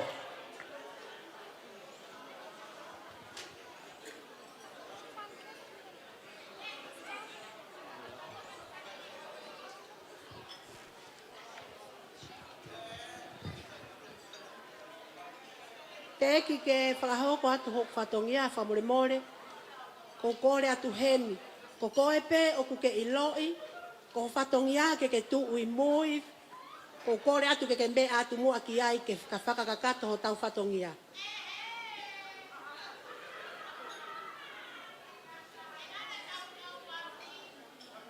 Ko kore atu lang toto, toa kase, sane, laukau, mo mea tu ki mui. Koe ahone na ufinge ki mo tolu, Pea kua pau ke urea ta motol kai kai. E tala ku whakatunga neke vete I motol.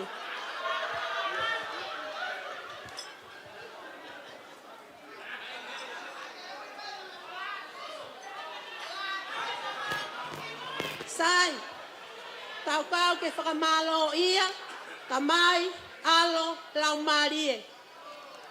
Kau ai kakai o langi, kau pe mo mamani fuape. Tapu pa moi afio ai o tua, o kune afio I ho tau loto loto ngā. Koi o tua o kua o niu, pe au whakarewelewa. Whakatapu atu kia hou eiki. Whanau, whakamokopuna, veikune. Kai pehe ki haa tau I whanua. Whakatapu atu ki haa taki lotu. Whakatapu makehe po ki heni, ki he tahine oi aho. Katalina Falefo'ou. Ko ia o kune hanga o whakatatahai ki tau tolu, I he houa koe ni.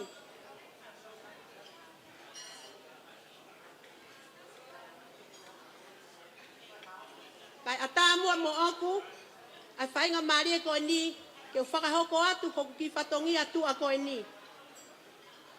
Whakatulau atu, ulua ki pua. Pua tarefusi. Kai pehe, ki he sopu o tau whahau. O minua hango fua mo mawo, ke u whakahoto atu ho ki whatongi atu a. Ki he kumete o hina, pia moivai o lomoloma, kai pehe ki muito ulo. Koe keke uluaki, o Catalina Falefo'ou, o kuhiki aki ia, ai lau te au.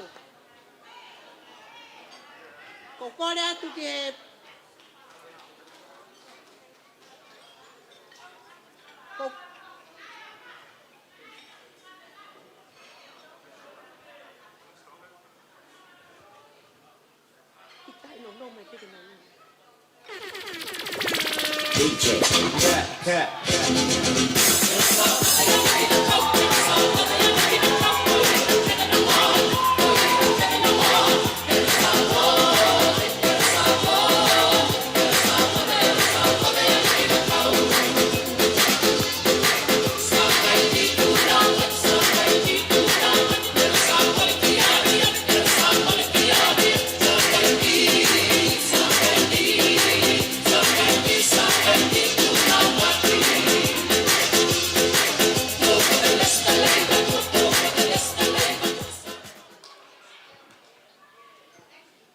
koe wala o Katalina Falefo'ou,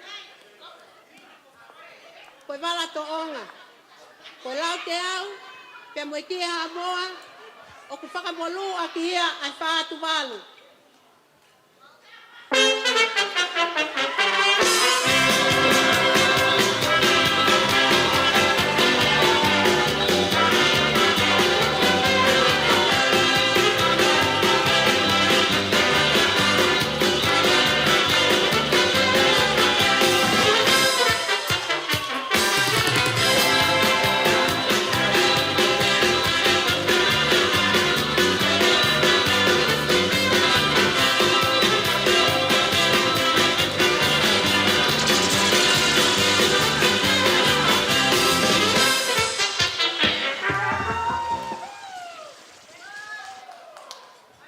Koe nofo anga o Katalina Falefo'ou, koe whala e hongo fulu. Koe whala ua ngo kumi paongo e nima, whala fihu taha nima e nima, au fi aki a ngatu lau te fulu.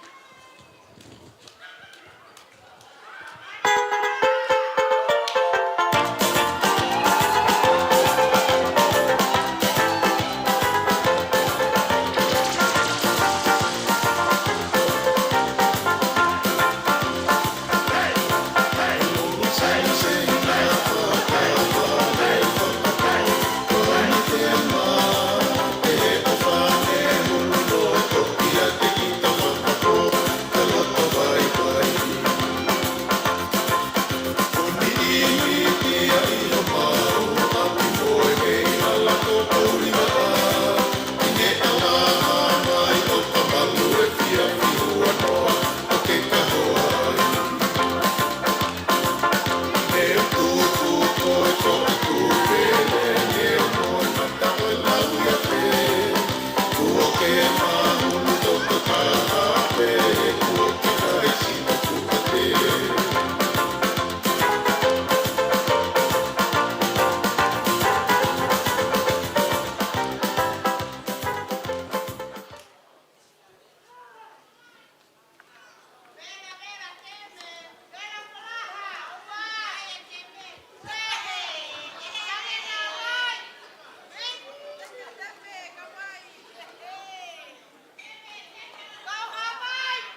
Koe koloa hoko. Koe tu anga ia o e keke a Katalina. Koe fala tahanima e ua. Au fi aki e whātu walu. Te mohono kato ori ki vai.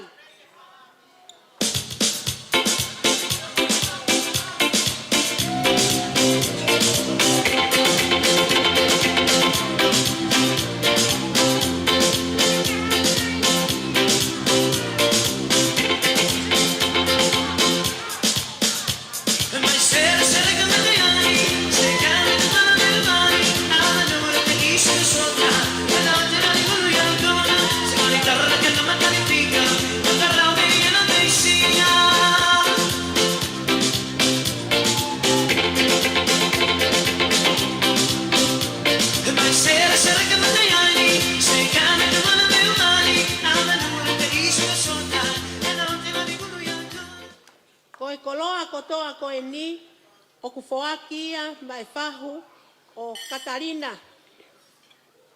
I e fiafi koe ni, pea motoke tā, mo ale o tunuku.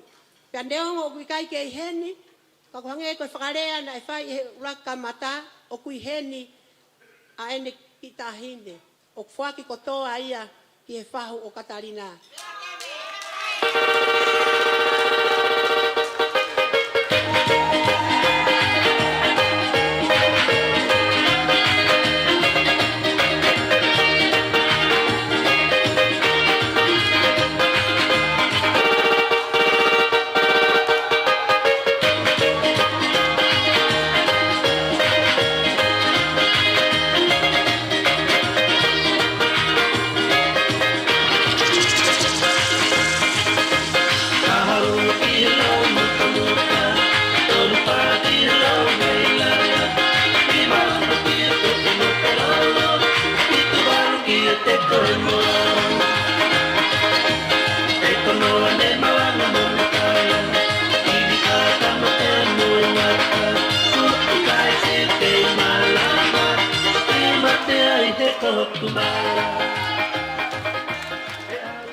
Mokatak pa more motokoni mai ke toa te koloa koni ka atai pangai ka tawoko atu.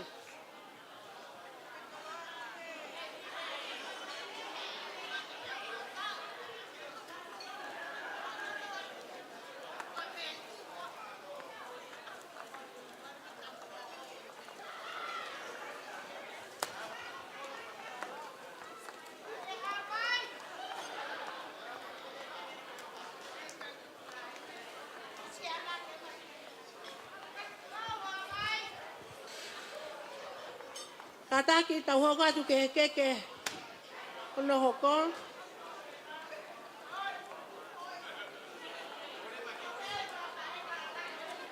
Koe keke hondo wa. O kuhiki aki ia. Ai ki e tonga whatuwha. Falefo'ou o e nima. Falefo'ou kumi e ua. Fala tahanima e tolu. Au fi ake whatu walu. Pea mohono kato teu, o kufoaki ia, kia Luisa, Paasini, teki whaiva, mokofisi.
atu pe fatongia ko ni ko koloa ko ni na to ose ku ia tu ko koloa teu anga ia olina Falefo'ou ko ia foaki ki alu isa kamore more atu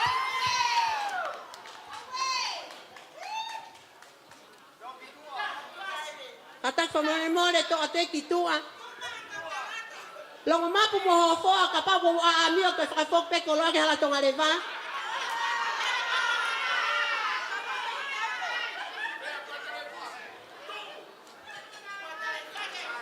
ko fea muito ulo puata le fusi api gonde tale ko bota mieni neo mo hiki tie fai kolo boloma ka ko ngai tunga fare e fuga onde tale kata famole more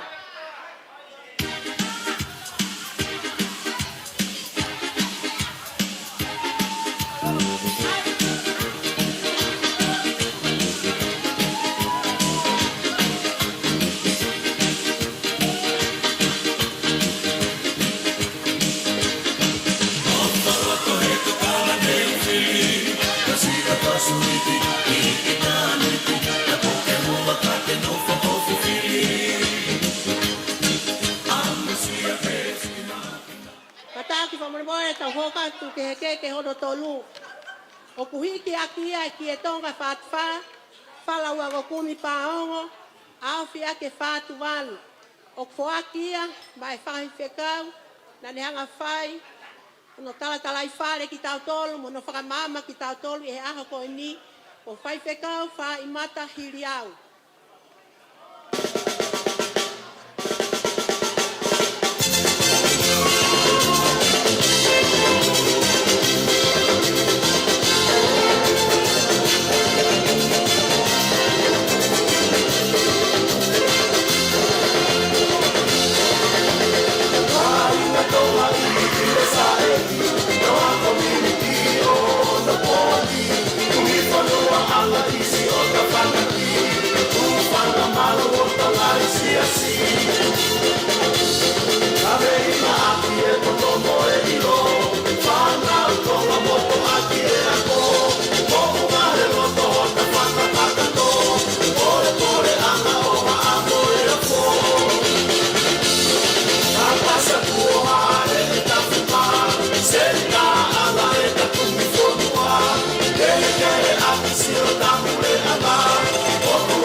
Malo kataki ko keke faka osi porque que ia hodofa o kuhiki aki ai ki Tonga fatu fa fala uango kumi au fi aki fatu val o kufoaki mai tauhi oritikami e ko tamai faka lau mari ia a Katalina Falefo'ou ko Simone moana anasi Simone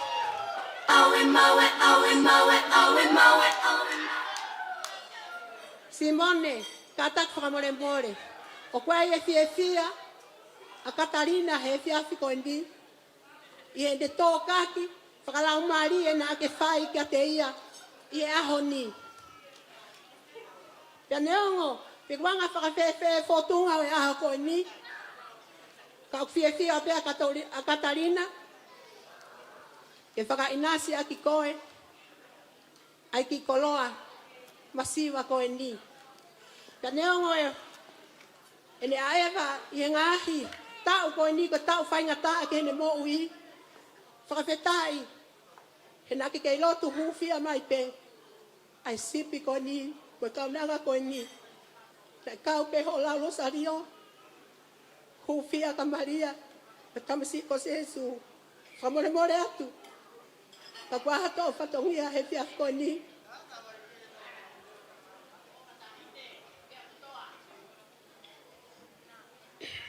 Ko ngata anga e whakawhaia Catalina.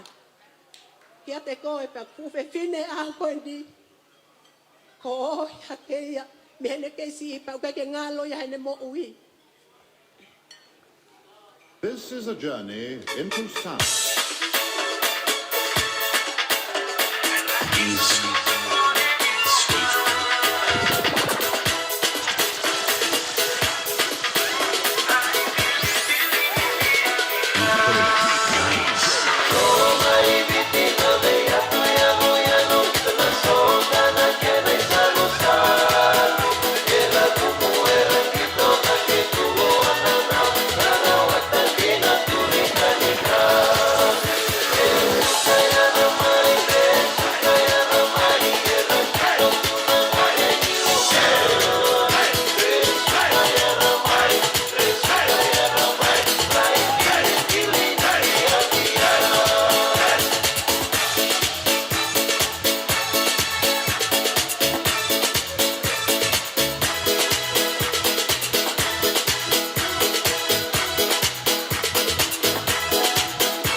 Uluaki pua Falefo'ou.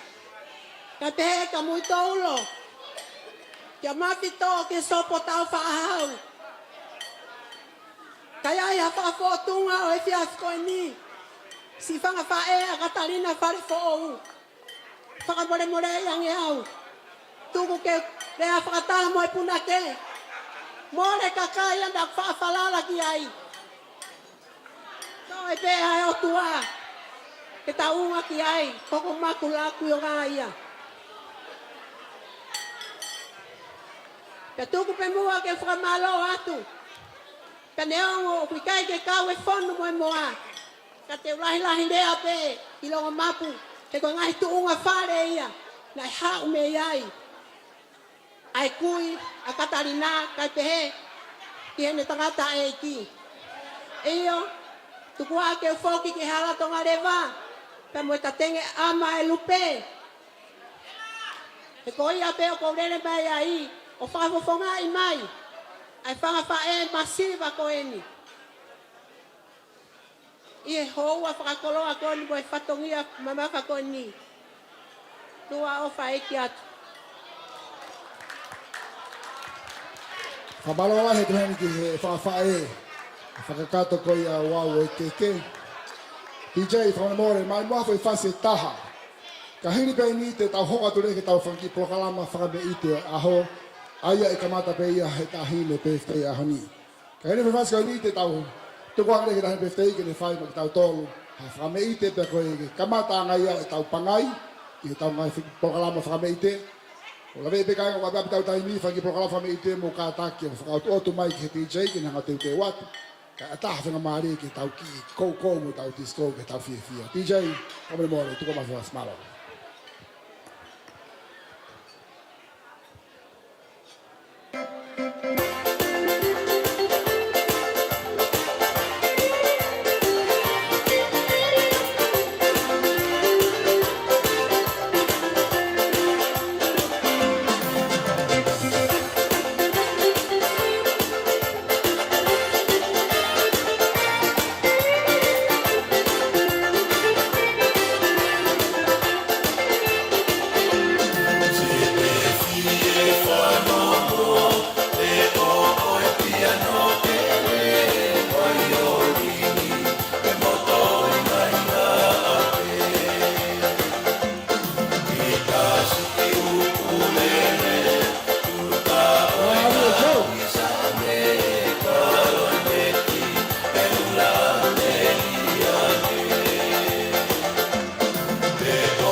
just fly off those head. Down the mercy. Look a dill, so the boy get killed. Look a dill, you better sign on the will. Look a dill, a boy get killed. Look a dill, look up in the barrel.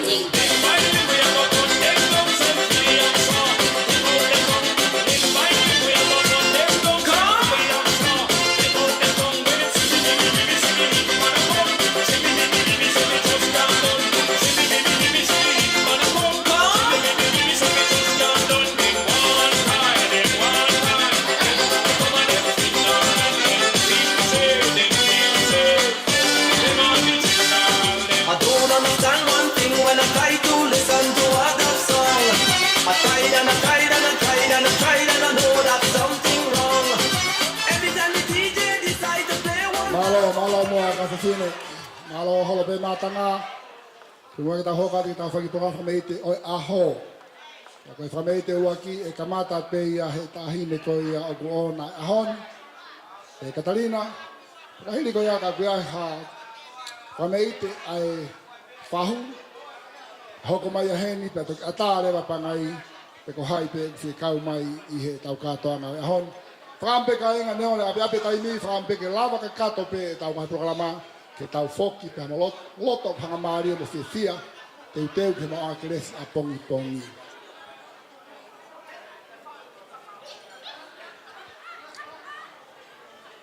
Kamaratu mai botar fusi ke ki lahi pe to a hoha aki si ka inga pe me he fonu pa Moimoi apa mo ni pe botar fusi. Ko no inga pe ka inga ka pate mo lave historia ko longo mapu ko kolonia ia longo tene. Ko tofi aini ono pere vei kune. Pei kai ke alhaka longo mapu kolomua he tui vavai ko kolomua apa ke tui Tonga. Ko ia ko kolomua reva longo tene ka kolonia ke longo mapu ki longo halai valu. Malo.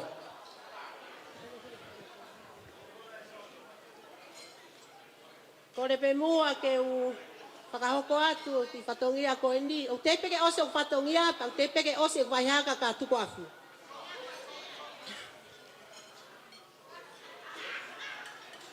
Ko e tuanga o Katalina Falefo'ou, ko e Falefo'ou ngokumi,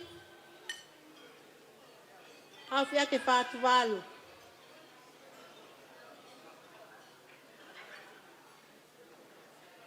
Mo unu mai ka tak pa Moimoi, he kwa pe tau tai mi.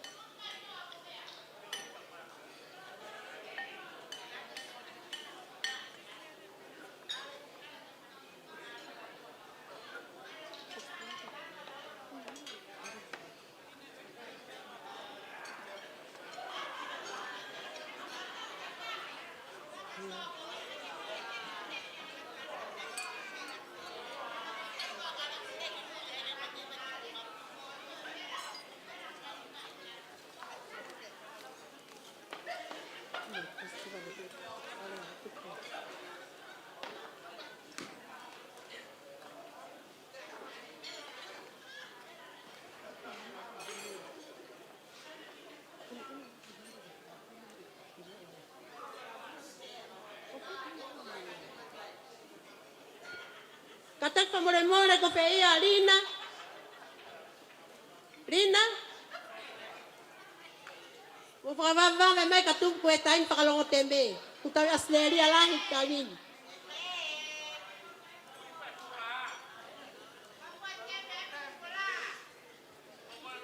Deo ko tu ma fare I fola kana o ya ke ia lo teme. Kana ilo pe hala to vale va.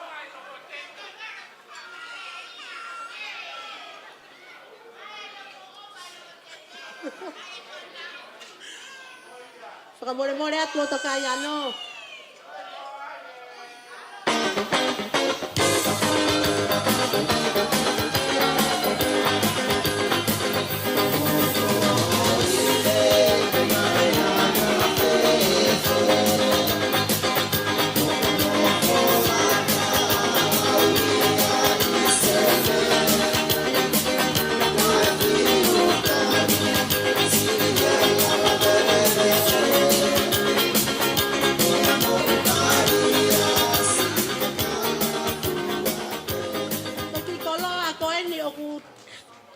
Tahine tau olunga O ku whoaki a ma e tuwe whine ohi. O tuku afu. Ta e ohi whakataha ke pēna ua mo tuku afu. O mere tu kawa. Matakai ongo. Ka koutui mahalo o pai kei heni. Ka ku whoaki ia ki a one vai. Matakai ongo. Ka tak whamore more. Takai atu mua ki koloa ko e ni kai ata e pangai. Takai atu. Katau wavi pekai mua. Takai.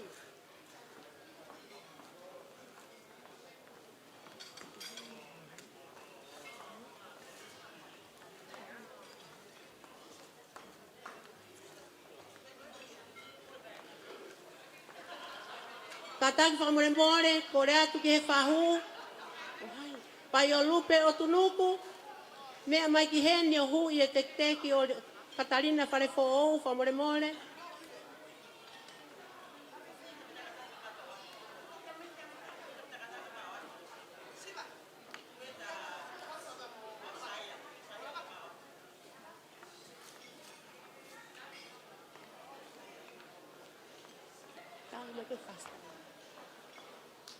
Kataki koren ke TJ ke tamai fasi. Kai kamata e tau katoa ngā malo.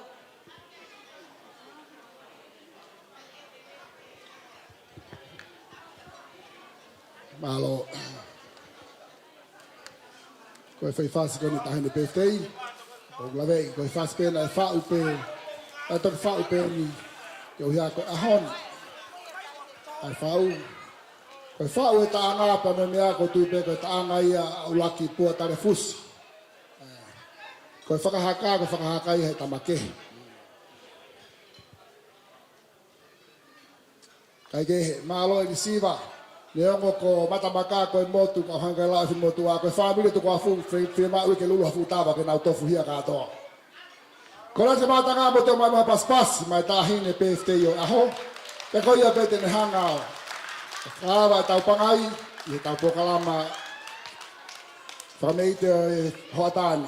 Ladies and gentlemen, the birthday girl is going to perform a live performance for us, and following that we'll have many, many performances straight after this. Thank you.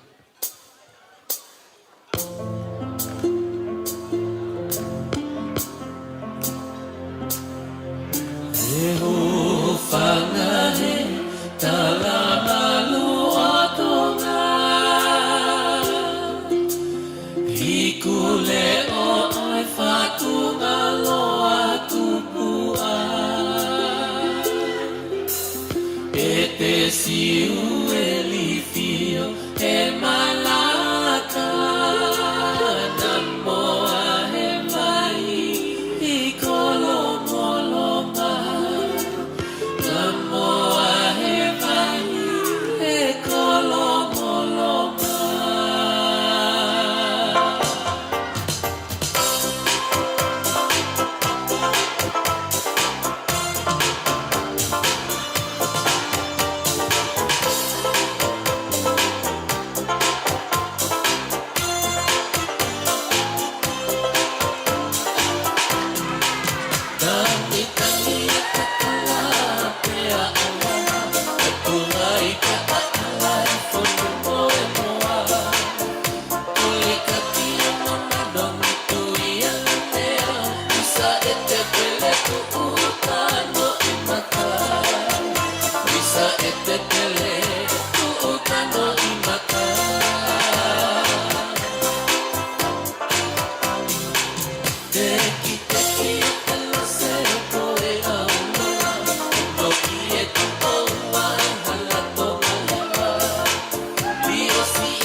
Malo o pito. Malo mo taulunga. Malo tu la fare. Malo sa kapare. Malo sa kalanglangi. Si kau tangata ni nau. Tautu. O Tonga koia Katalina. Afai fia ki heni. O toko ua tangata ko Stevie. Kawen he whakawhae tangata lalahi koia. Airisiwa. O tui kainga koe whaunga peia te tau lava. Whakahaki. E tau kei ofa ki whaitoka. Koe tau kei mana tui ho tau tuunga. I ngā he hawhanga peni.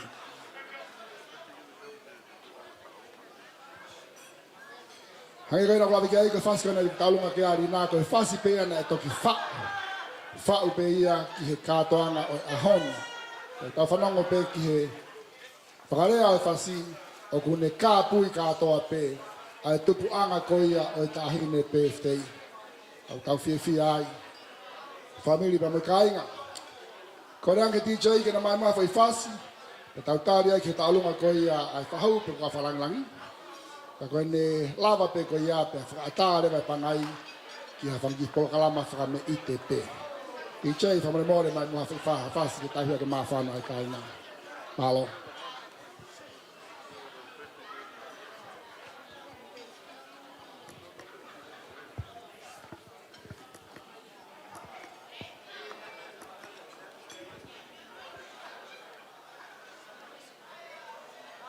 Malo ele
tau pungu tō kalama whakameiti hama hoko e ko la vei ka te api pe tau tai ni o i tome kainga ka tau anga whakamari ko ni ki tau olunga pe ko whakameiti hama hoko e whakahoko atuia e whahu o i aho malo.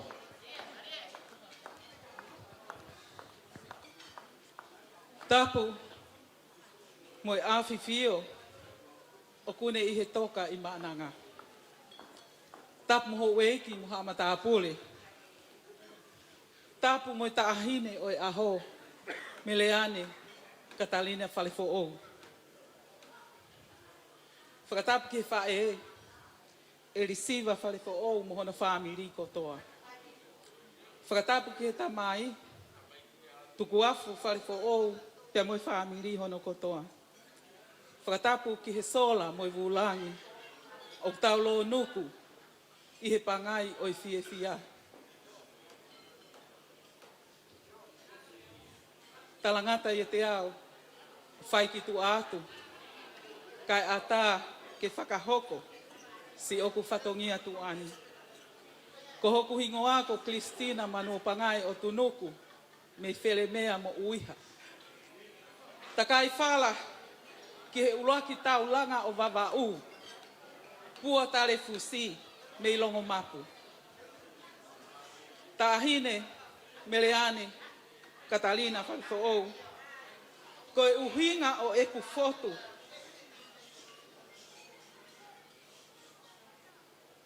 Ke whakaau mai ai ofa. Me iho o whangapui.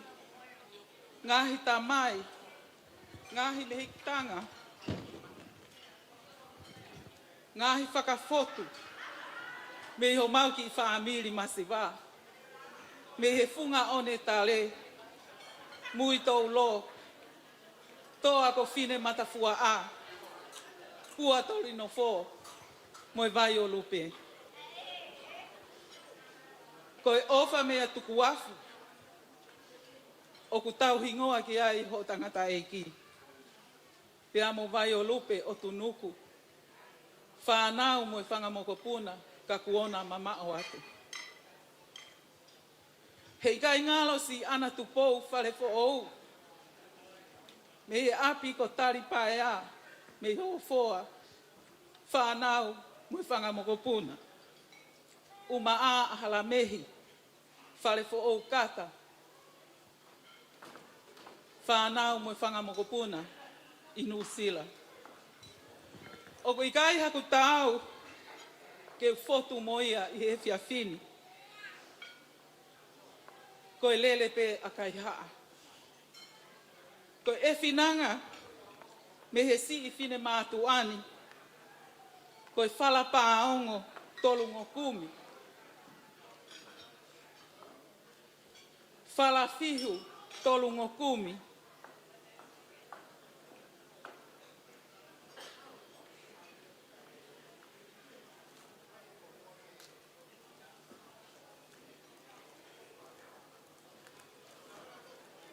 Whakamolu ake whātu walu.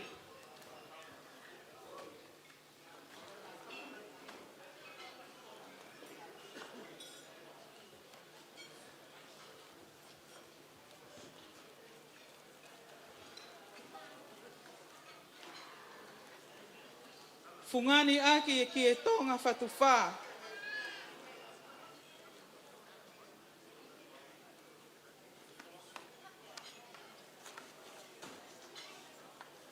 Pea whaka efi atu ai pē, mo e whakahaa pai. Mohono ka hoa hei lala, tui kuu, whakawa e piptongi. Ke whakamanatu ki a koe, ko ho o kui hono tolu, koe whele mea. O maulele mai, pea moi paanga e ono afe. Ke whai te riha ki ai. Isa, e longo a hesi e kumapu. He kuota te me lupe, me whangasiare. Tuku pe nua ke hu whanga atu, he national anthem, he ko mautolu pe o huiai ho mo whasi whakawhonua. Ke ne whakawowa e whasi whakawhonua o Tonga katoa. Whakatawange, ki he otua o e wheu ngā Catalina. Ke lo matolu mai e ne alo o whā ki a te koe. I he hala whanonga te ke whoua. O atu whakataha, mo e vesi nima o e saame fitu taha. Pea ko koe atona e Sihova, o ku tuu ai e ku amanaki. Ko hoku whalala anga, talu e ku keisi. Mea mai a, tahine, Catalina, o hui, ai kakala, o e tahine whakafofonga, koe whakafofonga te. Koe ki i vewe o kutuku, e whuaki pe ia ke tauhi, e hoofine eiki, e risiva Falefo'ou. Kai ata e pangai, ke whai atu e whakafofonga, haki tau olunga, whakawhiawhia kia te koe. Lewe lewe malanga tua o whātu.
Malo tito sa malo atu i fahu i whakakato goia ai proklama alunga fahu o la vei pe kainga koe whatongia MC i noi whakapalangi koe Masters of Ceremony koe eiki waka o i kātoanga pako la vei pe taulunga whafonua koe ngahi mea au totonu ke whakautu otu ulua ki ua tolu whaa ako tui koe mahu inga mea kātoanga e tau fia e kuia mea mahu inga i he mooni mo totonu koe Melino pakapai ka kita mua e Melino ka kita mua e fia koe ka whakamari koe ni ki tai ki repasi i pe talunga hoko ka awanga le whakamari koe ni ke si tawha koe ni asiva ke na whakakato ate hoa koe ka te hoko lewa ke talunga whakarangan koe na alu isa pa moteki malo.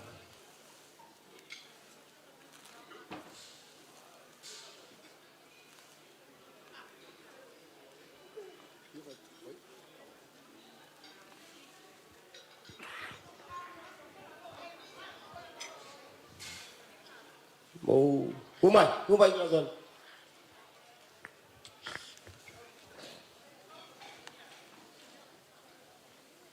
David, mo la kamai o toi ke gitu apa ada. So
kore pege watu lawat.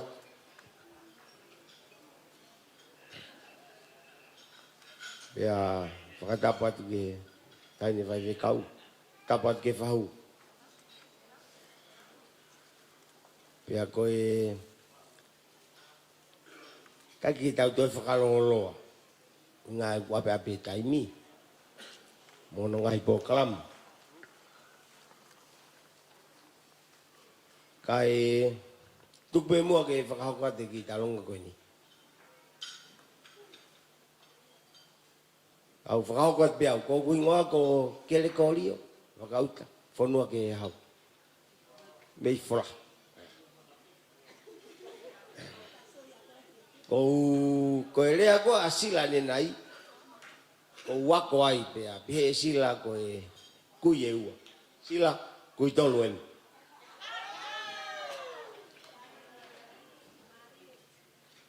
Kai kui rak, kui utol, kui fa, kei whakai kupeta, wakauta pe. Ko ia ko uhingai ko kurele mai ki hauni. Siva, kai ngalo ia ho o whako. Tukafu, malo. Ko e whangamokopuna ni o Kerekolio. Polonia. Ieni whanau o Polonia. Pako e ki grupo ne whakauta. Ai koe whakauta ulu aki ien. Ai ko Stevie mea whakauta ua tolu whaia. O waita. Oi ai koe mau lele mai au ni. Siva. Thank you. Ko Siva foki ku mafieu lahi po Siva. Si mea lahi mea si peku si le langa Siva mo tukwa. Kawai ko uhinga ia. O hau pe au ke he ta wakauta. Hau pe he ta family. Hau pe he ta kainga. O ia ko whamemore atu. Heka ki toi fu lolo au ngahe ku lahi po kalama. Kai hokat ke whine matua. E nau whakaukat e nau mea koe ni ofat.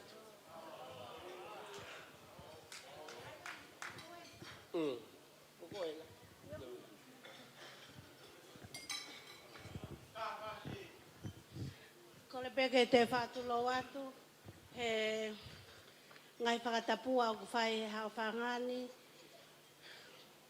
kai whahoko atu ai ki taulunga maulaloni, kia Siva, kau maata hene ka Katalina, kono aho. Koe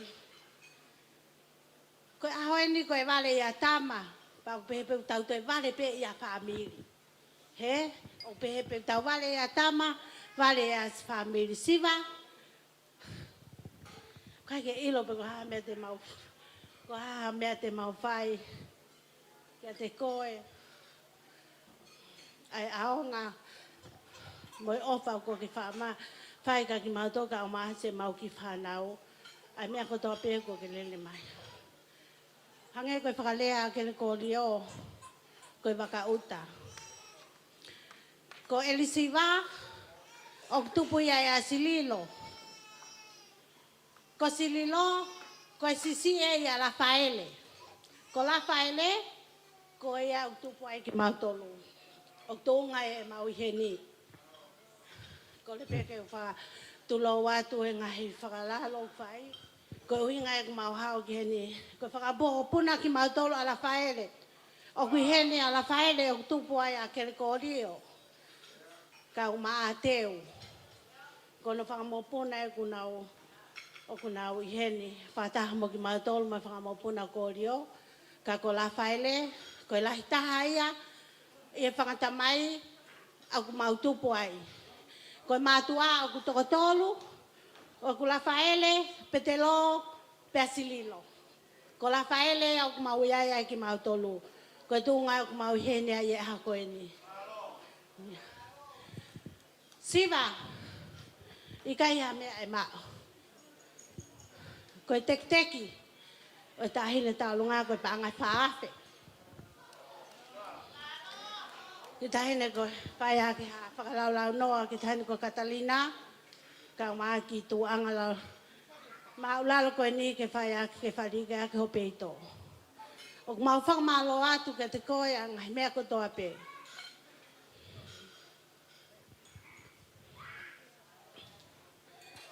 Kai ke tuku ho maulunga kau ke maulalo mau pehele mai ka ki mautolu. E whakamopuna la whaile. Kai ke hale a whiunga, ma whakamalo ke te koe, ma ofa ke te koe ka umaa mele.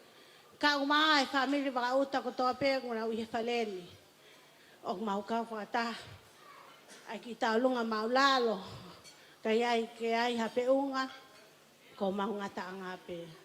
Ma whapa batu mo e ofa whatuloa. Malo.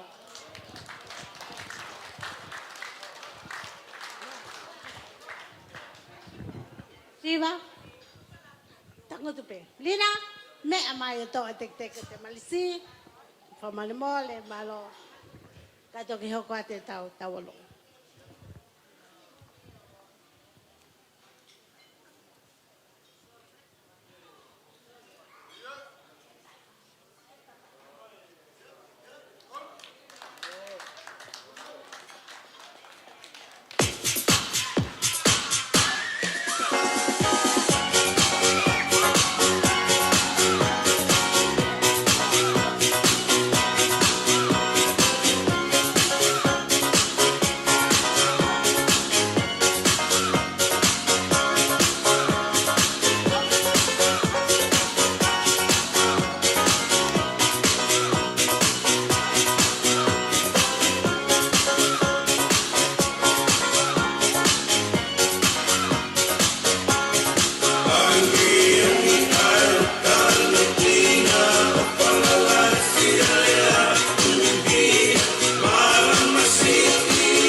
whamalo atu ki whamakukuna o whare whakauta.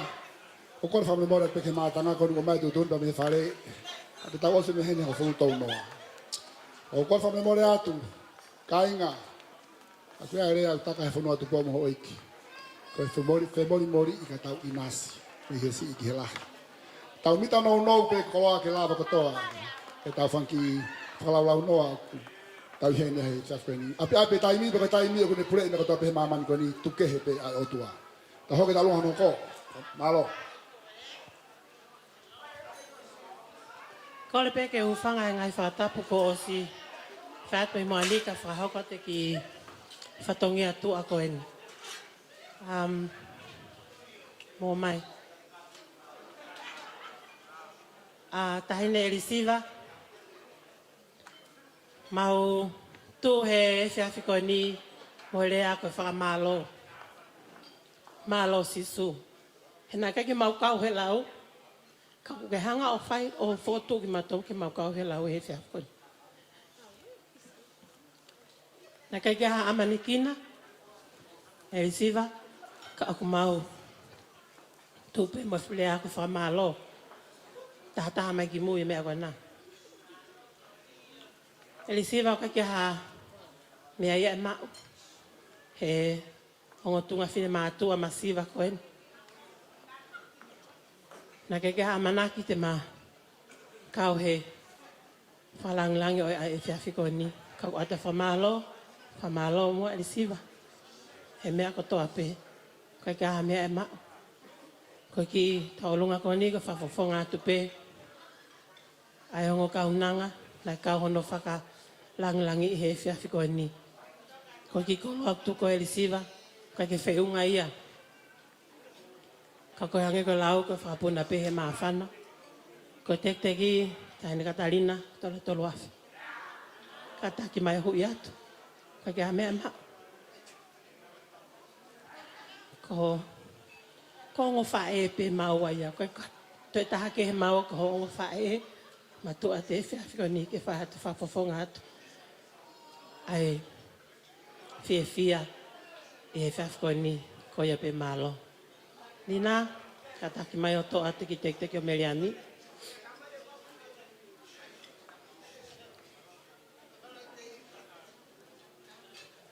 Tōrina. Natasha, ko ia pe malo.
Whamalo atu ki e. Talungana te kosi. Family lo seri. Ko lo seri fo. Hamare more. Tanai hala pe. Sareva ko family ko ni ko ka family ko no folongo mapu ko ka folongo mapu ni. Ko ka mata maka ni ma no folongo mapu. Sareva ko te fa os mo lave ipe kai nga ko mera fa ha ki api tau taimite tau mita no no pe. Kau toia fatongia rea pa mone la ko kananga tau sai malo to kile ma apo he fai va oto. Kau tu ke tau tu tau taimi.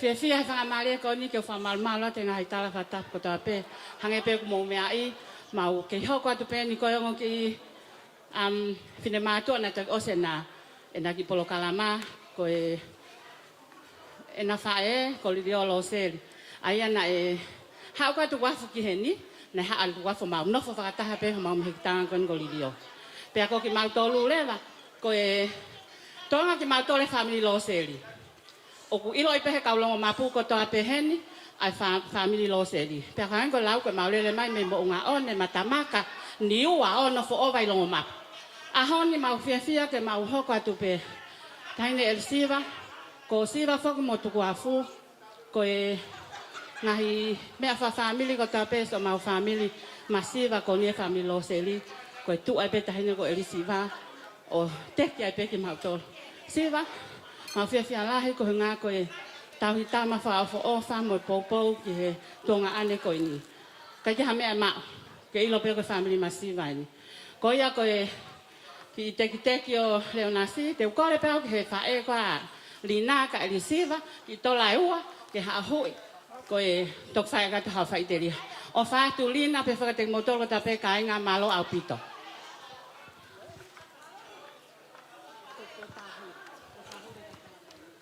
O ka ta ki motor ko na fa ki programa ta lunga o ki kai ko ha ro pate DJ ki ta Latu pa mo fa si ta inde ko ya wa ta la fa ha ba mo langi ki te ka DJ fa mo mo ya wa pa ta ta mi fa mo mo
Malo bito fa Catalina ka ma family lo seri fa ko ta lunga ko ya.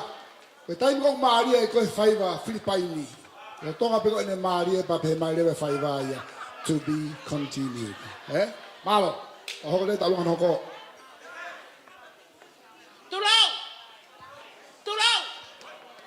Tulau ka sani ma wiki ya mata pa para taisi. Tue. Kibo ke fa hakok ma fana ka tu mo ke talatu ko hinga. Hinga ku fa foto nga ya ko ye hawa ko ni. Ko ka fina e kina to tolu.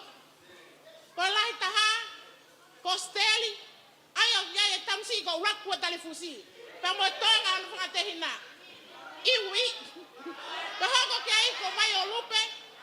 Ai au iai. Ai tamai atu kuafu. Pa ko hoko ki ai ko fine iki ko Losaline loko tui. Ai au iai a polikapi fo keti pe mo tapi. Ko hinga ai au fo ngai he fefini. Elisiva kama atu kuafu. Kege ai ha lea ai mo ua. Ke mau fuafo fonga. Ai fang ai ongo ta okete a ho kui. Ko hinga ai mau fuafo tunga ai ha koini. Ko family masiva. Ka omi ki matolu e ofa i he hoa koini. Ke whaka mahino. E nau fe ofa aki. Na nau tā koto pe he ke te taha. Ko ai, o koe ai ofa lai atu ka te koe Katalina. I he talangofua. Ko ke whai he ahoni. Pak mau fia ai. Ke mau whakafofonga. Ha whakafia i he hoa koini. Tua o whātu. Tā mau whasi. Koe mata pāpala taisi.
Kamalo atu ke sama puna steli, kama valupe pe amolo saline. Si tamai ki pe api ko niu loa mi lo tolongo map. Motu anu ilo lahi historia. Neongo pua Falefo'ou pa ke misa pua Falefo'ou ka Falefo'ou. O historia lo map lo map fu kolo tata anak mai kota la monga on mata maka mo me. Ta hokot mo ta kala mahano ko, ta pe ta mi famole mo pe kainga. Ko la me ko pe tai mi ko ia mita no pe ta fang kita lu ma famole mo. Malo, ko le pe ke hufala fatapu. Kata bo ke fai ki fia ko ni. Ko to ko taha pe ni e fanga fae ko Catalina. Ko e fana we ni afanga eva. Pe a ko ia, pe nau ki talunga eni, mo me pe ki ai, mo ki tola taha Catalina, ke ka me mao. Ko toa ni mau ki ofa, wa pe mau. Tala monuat ko ia pe malo.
Malo atu, oik me kainga, o fi kamalo atu mo mahno.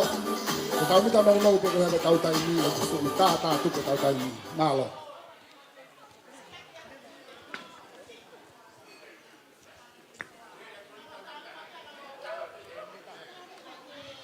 Whawhetai ki a Sihova ho maulau maali e. Moi a ko toa pēo ki a teki mautolu. Koe mau ki ta olunga. Ko si whine mātu a mi he whonu Moimoi. Loto ho foa. Vai kolomoloma. Koe family whae. A tuku afu. Koe tamai ai birthday girl. Si Luce, Losana, pe kia lose si kauwaha mai mei Meleane. Tahine, Katalina, Falefo'ou. Ko si e kau pe he lau, pe lau he kau. Ko ki lo a kau, mai ki teki masiva. O ku whakahoko atu aki pe e mau ofa moe pōpo aki. Tawange mo Sihova. Kene whakamonu ia ho hala. Ke tō molingi hifo ene ke le si, pia ke lo matolu ho tāpu aki. Pia ko kone atu, koe e ki I tradition whakahofoa. It's a hofoa tradition. And we would like you to participate. On a count of 3, we will invite you to say 3 hallelujahs with us. That is to thank God for this blessing that we're celebrating today. 1, 2, 3. Hallelujah!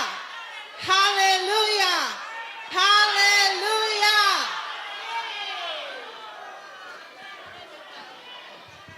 Malo. Te tau lava po hallelujah pong pong hi kai ngua tu ka ka te tau tau ni e.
Whamalo a hengi whamiri koe whai atu wafu, whamare mōre pe kainga.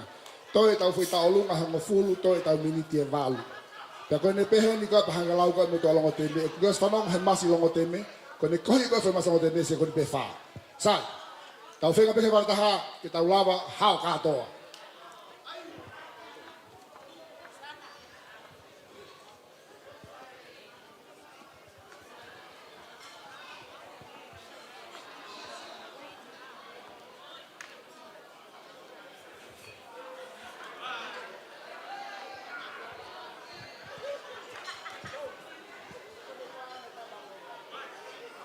Toko ke o whanga tu he whakatapu ko o si ono a whaki he pangai koen.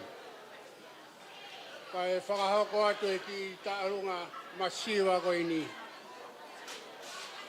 Ko hoku uhinga o kou whotua I he pō koen.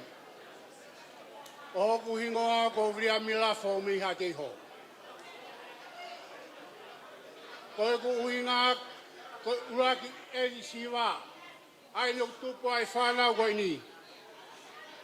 Ko e tofe whine ia e ku tangata eki e ku tamai. Uhinga ia o kou heni ai he pō koe ni. Pe awa i siwa mari ki longo teme. Nofo ai pe whanau e wholaha pe mo longo teme koe te ilo ha te homo vei tongo mu. Kako whakahai he pon. Koe whanau katoa whangamopuna erisiwa. Hau katoa ha teiho veitongo, pea, tomororo. Ka roto ko ia, koe uhonga ia se fine koe ni. Aine utupu ai whanau koe luhau me longa te me. Uhinga e mau heni he poni. Ke whai ha mau ki tarunga. O kore atu ka erisiwa. Hau to e teki e tarunga tahini.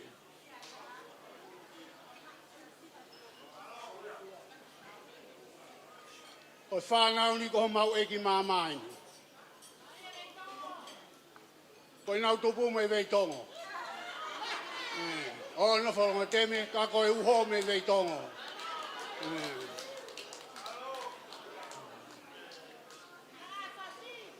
Ho ho lo le ma ai la ai, tau e mai kone kone loa, I koa piki e whakaana, kori ai o pisi e le te wha, ai whinu ue a uke ta e wha, he koe lako ni a kua he wha, ko lau ni kua tamu a marea, o I kai o kuku e hakea.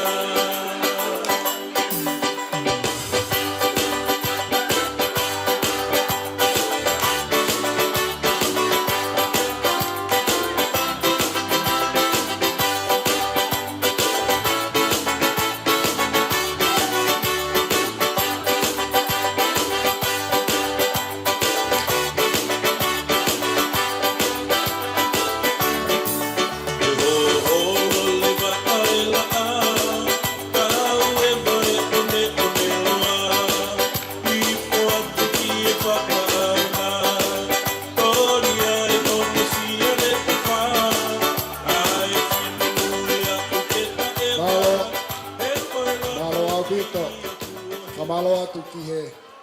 Pai te kau ka brilafo. Lea ngo kolongo teme he ko ha te iho he. Ka ko veitongo I loto. Ka mo oni malanga koe ai tangata fai te kau.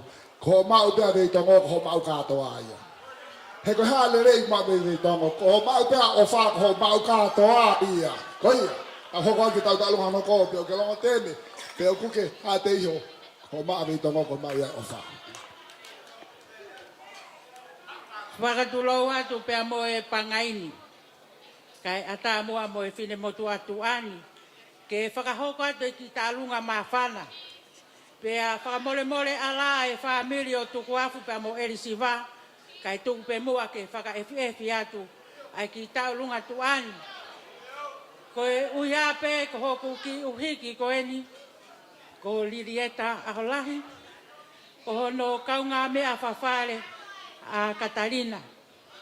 Pea koe o whalahi atu Catalina. Kia te koe I e aho koe ni. Ko hia koe aho mahu inga ko whakahoko. Hoko pea Catalina. Ko hoku ki o whewhine. Ko hia ko hoku ki tama koe ko lirieta. Whakokore atu Catalina. Ke kataki mai mua to'o atu ai teki o moana ki wheretoa tae iloa. Ko hoku ki mokopuna, ka koe mokopuna ene o kapukawa me holonga. Pea ko kore at Katalina, ke mea mai o toa e teki ko hui anga pe koe o moana. Ko ki tola I taha hawhi, ke whai atu aki pe o whakalaulu am noa. Ko ia ko kore at ke tā mea, ke tā mai mua e whasi koe ni. Pea ko ia pe kua hane konga ki wholaha. Ko ki tahine ko ni ko folaha ka ko more ki fahefa. Ko ia ku ofalahi atu mo kuin salo te ko toape ko tau fasi hen. Malo.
salon ka salon ka ma viket.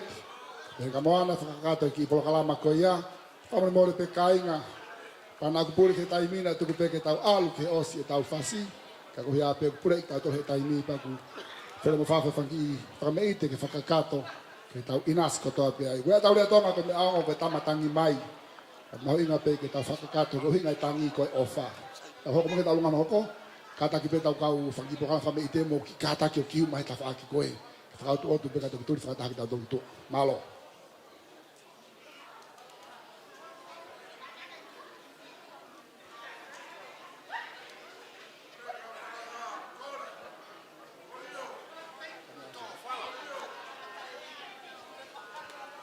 Iyo, ko ni ko mau e talunga ko whangatunga ane o siva. O whananga atu ki Falefo'ou aki o pehe ko longo te me ko folaha. O mana tu iho tau tala, ko haya Paula ko haya Apolos. Ko longo te me ko folaha ia. Tau inas ko tote. Ko talunga ko ni ko talunga ni ai whangatunga ane ko ia siva. Iyo, ko wharea ia. Mahalo ko ke te hata ke ni whare aku la ve bu ba taimi. Malo DJ, malo pe tamu ko fasi malo.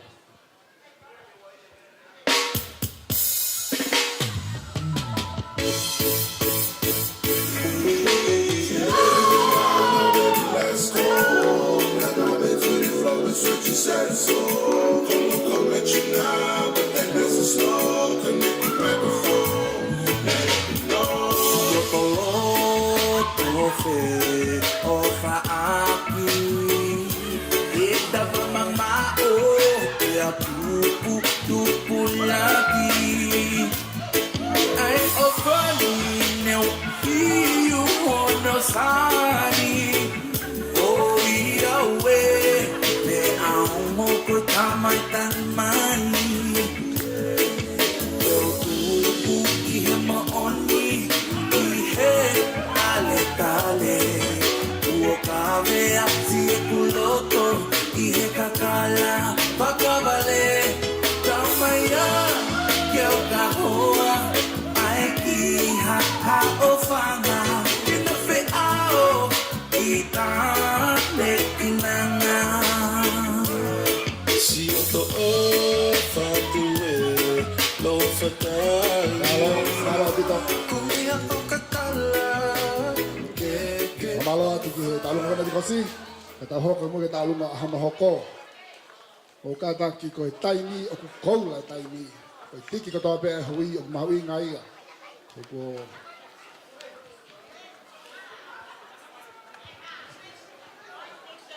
Kore ke hufanga he whakatap ko tope. Ka whakahau ko ate ki tau olunga ko eni. Ko tau olunga ko eni. Ko tau olunga ia e whangamokopuna o lupe. Mere tonga mo siva. Ka kia ha koloa pe ko hapaanga. Ka koe tau olunga pe whakawhiawhiai. Koe aho o lina. Mea maho inga taha e tau ke i whesio whaki. Kai ke maho inga paanga mo koloa. Ka koe mausia, ka koe mere tonga wholoa ho puria. Lina, ka taki mai o to o atu e teki. Okay. Ka taki mai siva, to o e teki. Na asila wa atu ai hapuha tapaka a mere. Ke foki moia ke kare pi. Malo au pito.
Malo hen ka seria ka ma sei na dire fokus sangat.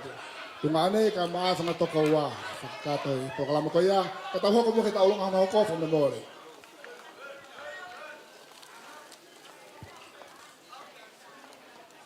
Okay, yeah. Mama.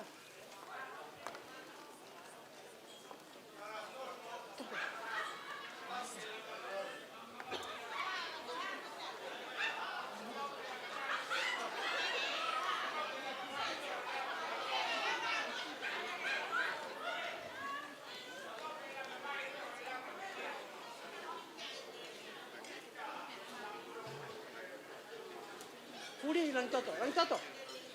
Urihi.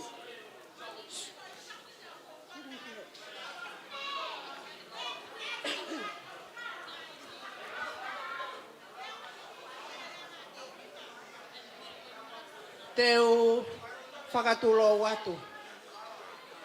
Kai ata mo oku ke whai atu ai ki whatongia ko ini.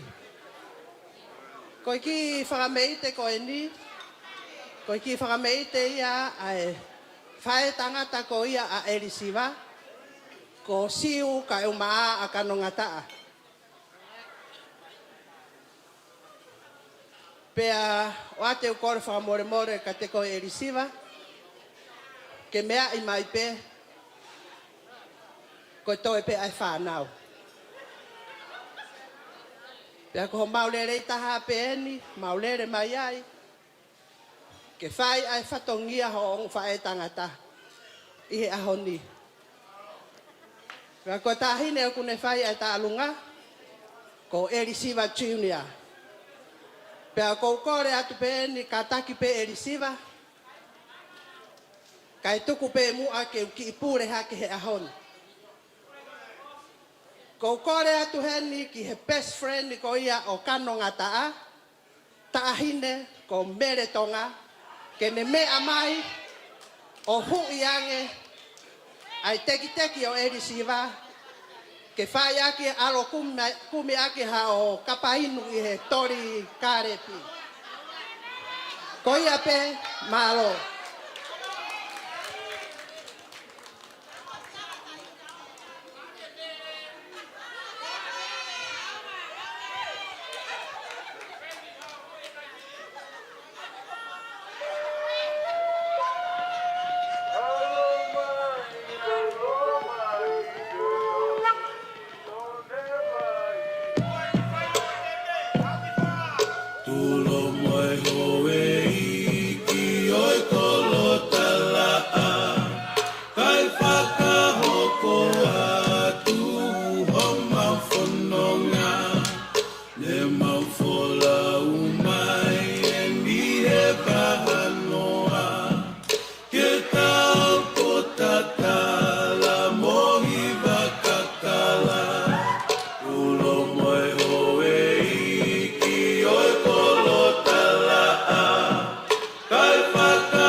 Kato, katongia ko ia whangatunga ane.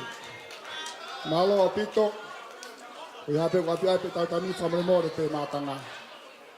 I know that time is too short for us to be able to allow us to do what we want to do. However, we'll try our very best to accomplish what we can with the very limited time that we were given or are given. Ta hoko mo talungan hoko from the morning. Ko no hinga me o whakalangangi a mele tonga ko ngata pe lahi a mele tonga ia siva. Ko mele tonga ko mei ia fetu ko St. George. I wahenga Queensland ko fetu wen ko lahi taha kare pi Australia katoa. Ta ko mei ia mele tonga.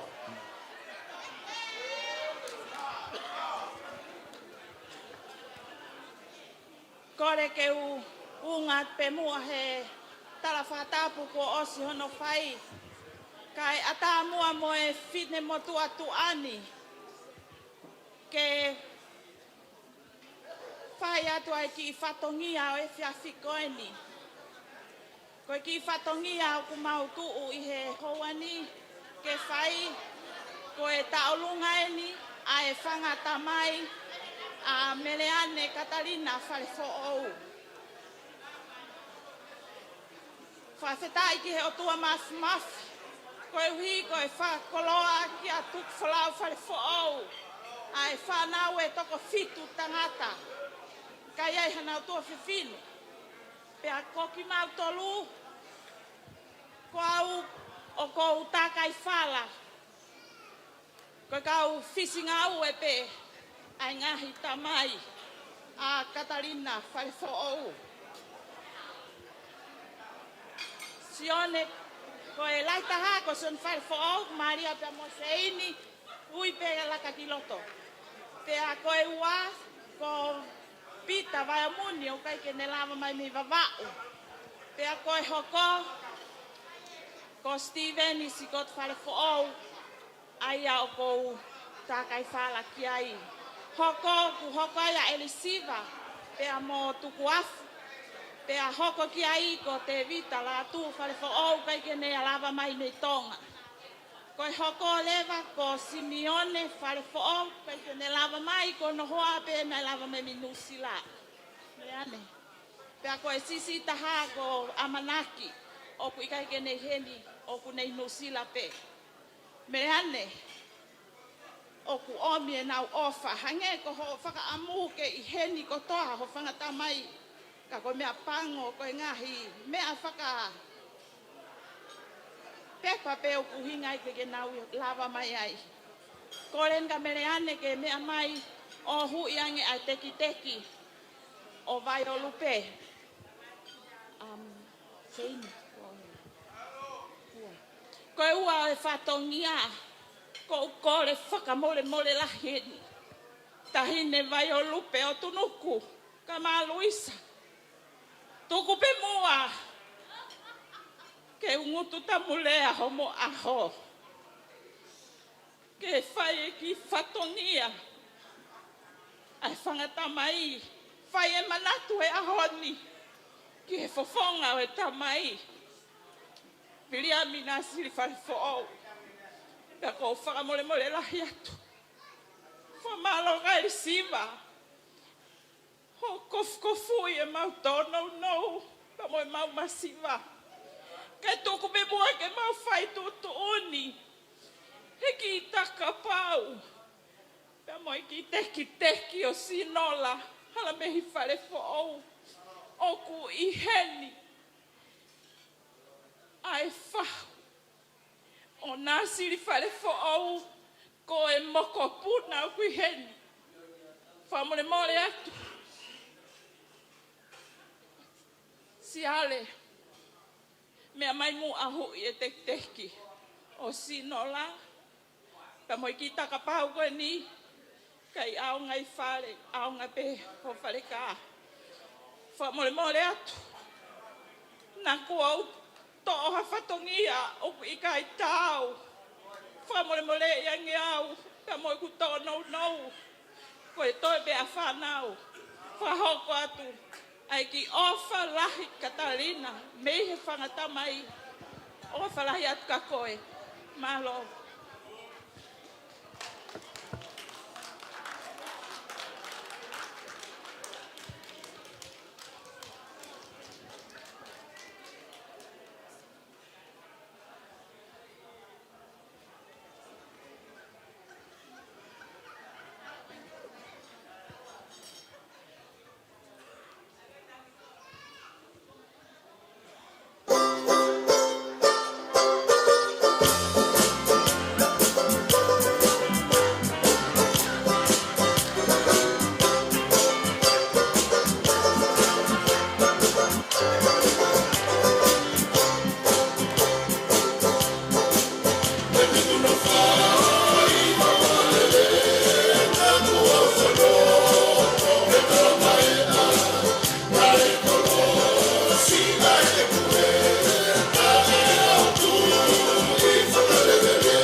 Ko te mahala ko.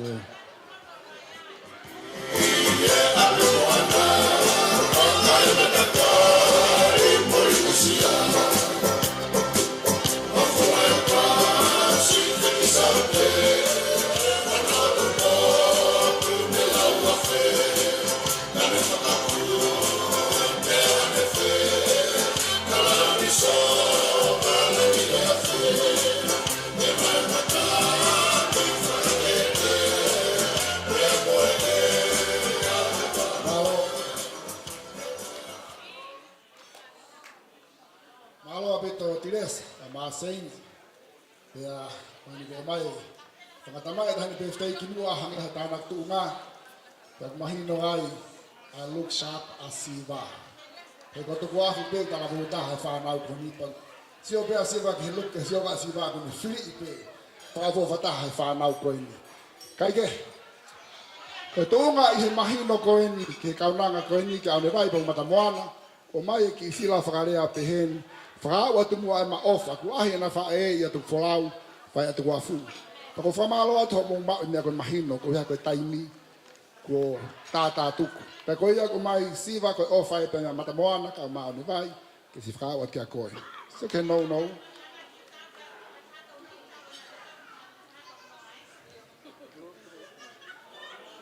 Taho kat mo ki tau talungan hoko, whamore. Ko rea ke kau ngāwe whare o te tamate i mai pāua ko rea o se tau mea. Mahalo. Whatulo wat. He kai ke uto e whakaloloa. Tuk pe ke maurea whataha pa mui puna ke. Si siu ke mau e mau ngahe mea kotoa. Ho mau talenti ngahi tau whanau pa whare mui koloa. Whamole atu. Ki he tahine PFTI e ahi koe. Ke whawhelo aki atu au ko kuingoa ko Christian tānoa mo loto monga mo tāne.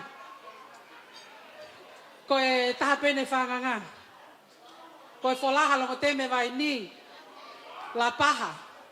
Vai kāsila. Ka koe heni koe whakafofonga. Ko moko puna ene o sinai. Mei wholaha. Ko kore atu. Ko e ku ihe ni. Ko e manako tangata e ku tama. Pa kune omi ai ki mau tolu ke mau kau au he lau he fiaf ko e ni. Ko mau osi ngā maali e pe eni. Tahine elisiva. Vale ho mau ngutu ani ke whakamataha. He koe whewhine mata ofa. Ko mea kotoa pe hok whangamoko puna. Kuke iai. Ka umaha hoa ofa anga. Mei he lahi ki he sii. Kuke iai pe ko he taimi hono kotoa. Kui heni. Pa moe usea mo luu e aho koe ni. Whanau a ki utau ka mole aitoa. Leo ko kate nau kakato heni. Ka kumau i heni. Ke whakakakato ho mau whatongia. Ko hia pe koe kumi ai kutama.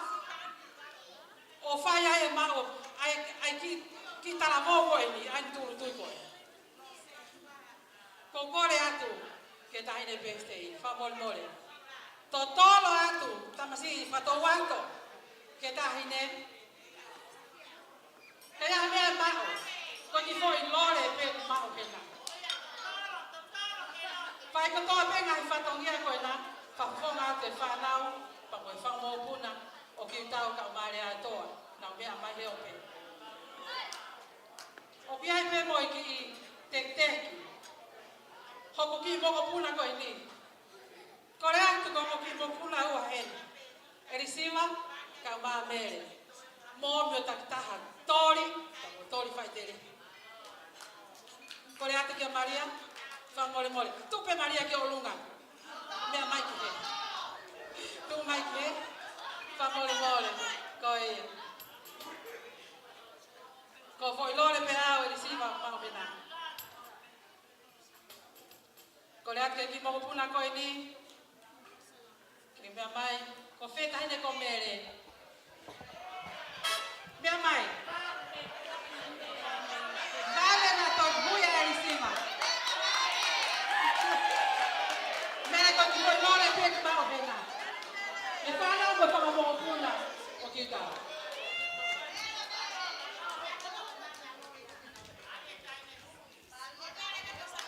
Koia. Koe ki vewe ko e. Fe unga pe mo peito. o whai a tai ke whare kā. Ka kia ha mau tō no me whatongia au kai tāu pia mo koe tā hine he aha koe ni. Mau kore ke mau whakamalu mara pehe lau mare mane ni ke ne whakatoho mau whatongia toa o wha eki atu malo.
Malo apito.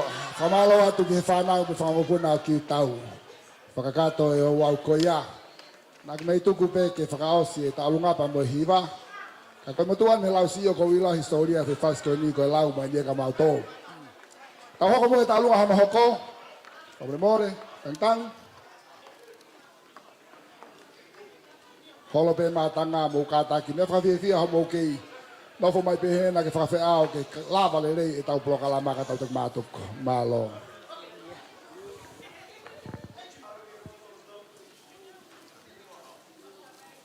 Ko kore ke uhu whanga atu e whakatapu. Ko e ki taolonga koe ni amana ke whai lina au kai ke hamea e ma. Ko e whine moto a masivai. Ko e whine motu aia ko e ni. Ko e holo holo anga e ni. O siva. Pauline, mo ne whanga kui. Ko au ko tupa mi e tangata, ko e ne le maafu. Tupa e risiva, me fefine ko mele tonga. Ko iai e risiva, ko tu mai pehe whiawhini, ke kau ngā kau whakataha mo koe, he whakawhiawhia i ai talango fua ho tama, e au koeni. Pea koutui, koe tālunga whakamuimui pen mahalo o kou whakahoka atu. Pea e whiunga pea he koe ta whaangawhi au e whaamili koe ni. Ta whaangawhi au e risiva, koe ki motu i papa koe, ke whariki ak pepe i tō olina. Pea tahen tālunga. Lisa, laka Catalina ke hui ho tekteki.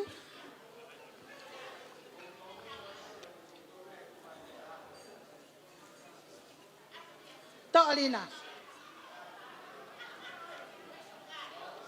Koia. Pea koe pea whakamolmol pe kau talatu se o kingoa. He koe ngau koe ke ilo whoke awia he e kakai. Pea koe whakamahino atu. Koe familia koe ni koe kakai a loto kolomotua. Koe kulele mai me i loto kolomotua. Me haa tatu ni upalavu o loto kolomotua. Pea koe ai koe ko whakamaloen ka viketi. He whakalangi whai ke he ahoni. Pea koe familia ni aku whae a viketi. Pea ko whakamalo at viketi. Koe ai ko kai ke uto whakaloloa. Kai tāte whasipa ko kole atma ke tuk moi ki tālunga ki tāma. Ki folo at ke whawhiawhia tan kolina pefte i malo.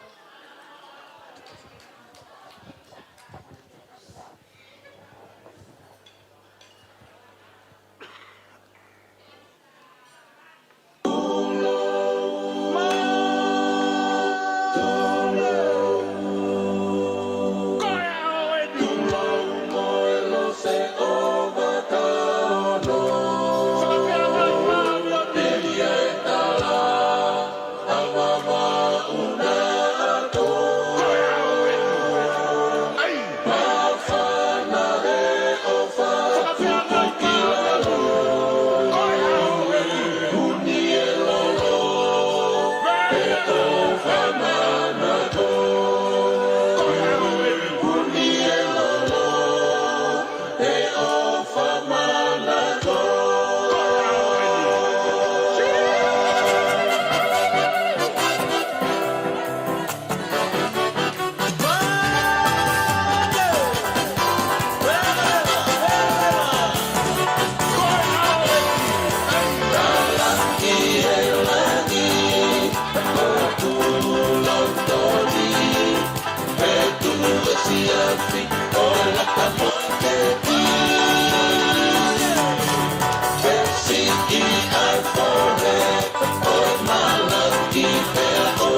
ito, malawad ka tangtang, mga ito ay nga family, whakato po kalama ko iya. Ladies and gentlemen, we have come to the conclusion of our celebration for this evening. Every good thing must come to an end. And this is the end of our journey and our celebration. On behalf of Tukwafu and Siva, along with the birthday girl, may I stand on their behalf and thank you, thank you, thank you, every single one of you who have traveled from near and afar to be here today. We appreciate your help, appreciate your love, and to all Lina's friends and family, we thank you and appreciate your effort to be here. Hoy magay ko daw mai ki tatu ku pe ko whakasinga e tau katoa ngā fia o e ahani. Pako te whamalo lo te hong. A whangai te wafu ka mā siva. Pe Katalina. O te whamalo he te motoko tā pene mo si. Whanonga mai me ngai tapa kehe.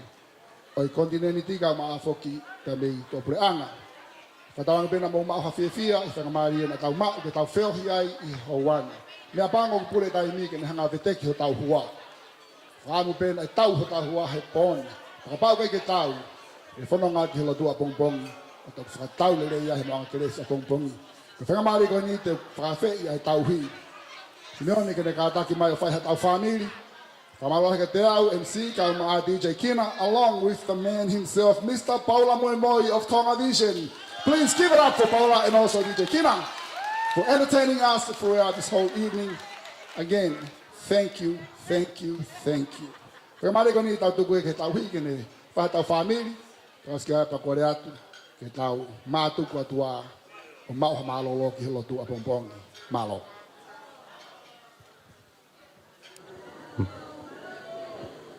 Rapito fotu. Home whakamare ko ni ke whakaosia e po whakaoin. Whamonu e atu tahine Catalina. Ho aho. Patawa ka minang i maha awhewhia ma whonu tāpuaki he aho koe ni. E kore ki tau whakaosi. E wapaita mai bea mai alo bea mai lau maari e maoni o ni. E o tua e whemana mau wha mau tamai a whiona. Mau te hanga atu e hoa koe ni mai whakapitai e mau mo'ui. Koe hui koe whiahianga o e pō koe ni. O ku hā mai ai e kaua ai lau maari e a whiona. Koe ia koe urunganga whakaotua ia ai whia pia moe merino. Nai toka ia e whiahianga o e pō koe ni. Koe ia ku mau hanga atu ai ka te koe ki whaitāpu kina mai e tahine e birthday a Katalina. Kai o maa whoke ai o mātua e risiwa be mutukuafu. Pē ki e whai whekau kai o maa ki mau tolu kotoa pē. Ai ngāhi kupu whekau ake o e whāmiri pia moi ngāhi. Maheni kotoa pē ku mau i he malu e whare koe ni. Omi ho tāpua ki ke mau inasi ai. Omi ho klasia. Whaia ki ho mau whakaivia, ke whaia ki ho mau whatongia. Te omi pe mo klasia, whakamā oni, ke whakamā oni ia ki e mau mo'ui, ke mau tāua mau pe moe a whiona. Ia iha mau tutuku e whiawhikone e o tua tuku mau kapua tā pe moe a whiona. Taki mua pe mau, e mau whanonga whai, whakahao mo'ui ki mau tolu ko mau ngahi whamiri takta. Mau sia bongi-bongina pako whesa ione te mau iai. Mono ngahi mau anga klasia. Ki tau kau whataha pepa mai a whiona. Ie hua whau se Jesu Christo ko alo. Ka kaho mau whamohui. Ie wawhaita mai pe mai alo mai lau maari e maoni ani. Malo Simeone. Ta koe lava e tau katoa ngā whia. O e whiawhini hau eiki pa mekainga mo kātaki. Me atoa hau eiki pe tau whanonga atoa. Thank you so much once again, ladies and gentlemen, family and friends. Until then, we wish you a very good night. DJ, take us out, please. DJ Kina. DJ Kina.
two, and beautiful.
One more, ready, one, two, and